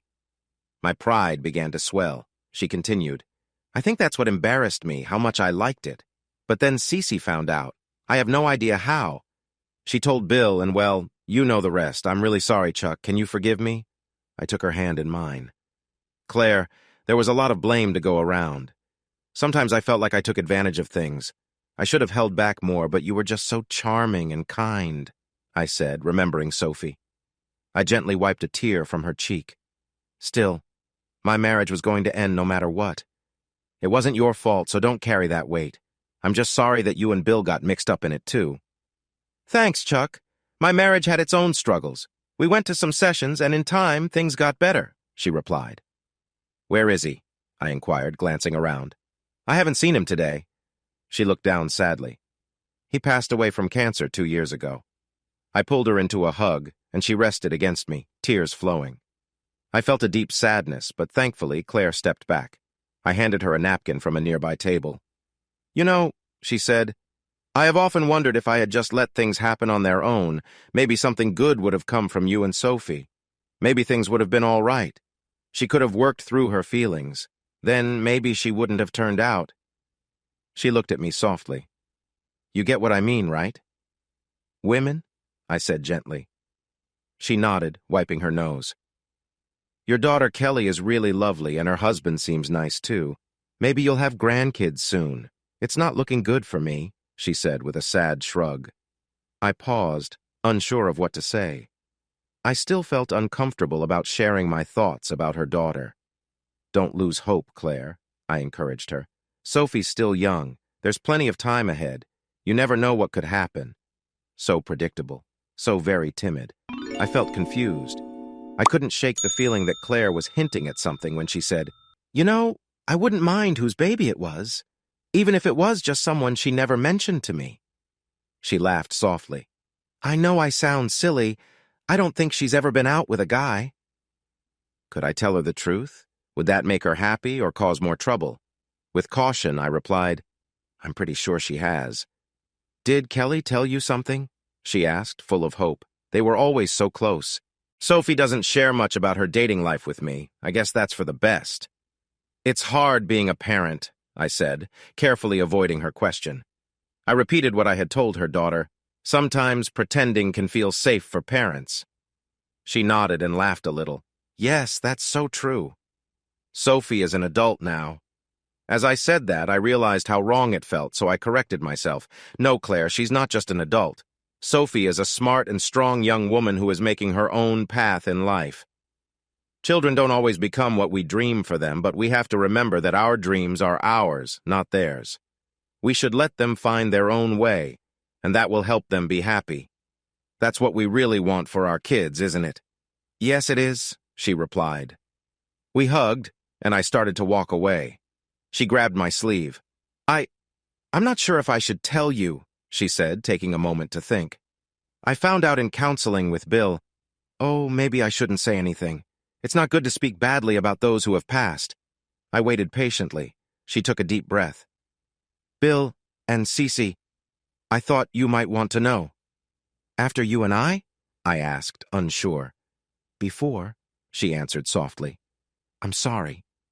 You don't need to be sorry, Claire, I said, giving her another hug. Life is full of surprises, both good and bad. Sometimes the best moments come from the least expected places. I went off in search of Sophie. Ex-teen. Unforgettable. I saw her heading to the dance floor by herself. We need to talk, I told her. I might have sounded a bit too serious after my chat with her mom. She looked worried, and I was about to say sorry when someone called out about tossing the bouquet. Oh, okay, she said, pointing to my daughter. I need to go. Later. I nodded, and she rushed off. Kelly turned around and threw the bouquet high into the air. There was a wild scramble, with the 3 single bridesmaids jumping to catch it. To my surprise, Sophie came up smiling and waving the flowers high. My heart felt a little flutter of happiness. I started to walk toward her, but before I could reach her, Cece, Missy, and Tara pulled me away to the garter toss. Kelly sat down and adjusted her dress while Brian knelt before her. She whispered something that made him leap up with a big smile.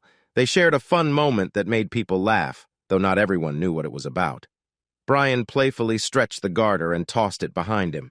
I tried to catch it half-heartedly with some others. To my surprise, it landed right on my thumb, and Kelly was thrilled. I scanned the room for Sophie and saw that it was her turn to be DJ. Tara danced with me, and we moved together with excitement. Despite feeling a little out of shape, she was full of energy. Cece encouraged me to join in on a song I wasn't a fan of. I eventually slipped away to get a drink and sat at an empty table, thinking about what to say to Sophie. A slow dance started, one of my favorites, Unforgettable. Suddenly, I felt a hand on my shoulder. Hey, do you want to dance? It was Sophie. We held each other close, swaying to the music in a peaceful silence. She felt warm and relaxed next to me, but I could tell she was thinking about something. After a moment, she looked up at me, a bit unsure. Are you mad at me? I paused and looked back at her. No, I'm not mad. Why would I be? She pulled me closer and we kept dancing. I thought maybe last night when I fell asleep, we didn't get to finish what we started, and today I wasn't sure how you felt since you weren't saying much. I gently rubbed her back. Sophie, I'm not upset. You looked so beautiful while you were sleeping. I didn't want to wake you up. Then today, with the wedding chaos, we both got caught up in it. I was worried you thought I was upset about last night. She took a small step back and I twirled her around. Looking into her eyes, she said, Last night was special, Chuck. You were more than I hoped for. She moved in close again, resting her cheek against me. As we danced, I saw a few people watching us. My daughter, her friend Tara, and Sophie's mom were all smiling, but Cece looked a bit upset. I turned us so she could see my fingers softly touching Sophie's shoulders and neck. And forevermore, that's how you'll stay. Nat sang. I never wanted this dance to end. Sophie was quiet. Click, click, click. Then, without looking up, she said, Missy told me that you wanted to be with her too. I laughed. No, that's not what I said. She made a suggestion, and I told her to talk to you about it first. If you want to try that, Tara is really fun, she said boldly. I imagined for a moment. I guessed it wouldn't be their first time having fun together. With bright excitement, she added, I'm sure she would love to. No, Sophie, I interrupted, quickly changing the topic. Thanks, but I'm not interested. This car only needs one driver now. Good, she replied, hugging me tight. I didn't need to see her face to know she was smiling big. The singer sang, How the thought of you does things to me. I felt her snuggling closer. I told her, It's fine if you still enjoy being friends with girls, or if you want to invite someone to join us sometimes. It's just—" She looked up at me quickly. "No, Chuck, I don't need to. They're great friends, and we've had good times, but they were just friends." Hearing the word friends from this sweet young woman in my arms made me chuckle. Leaning against me again, she said, "I'm serious, Chuck. I mean, we had fun, and I care about them. But it's not the same as how I feel about you. Since I first noticed boys, I knew they weren't like you. You're so smart, so kind, so classy. I never even thought about any other guy. Then you moved away, and I realized we might never be together again. Girls were all I had left. I was shocked and didn't know what to say." We danced to the last part of the song. It's amazing that someone so memorable thinks I am memorable too. Sophie, looking a bit shy, asked softly, "Is it still okay if I come visit you in Atlanta? Without anyone around that knows us, you wouldn't have to feel weird about being seen together." Did she think I felt awkward about being with her? In one quick move, I leaned her back gently, bent down, and kissed her softly. She wrapped her arms around my neck tightly. I closed my eyes, and everything around us disappeared, except for the sound of my heartbeat. Then I heard something else, a loud cheer. Everyone was clapping. At first, I thought it was just part of the wedding celebration, but then I recognized my daughter's voice. "Dad, please? Hey, audience! If you like this video and want to keep up with more thrilling stories, make sure to subscribe to Prince Cheating Tales and hit the notification bell. You don't want to miss out on our upcoming adventures. Thanks for watching, and we'll see you in the next wonderful story."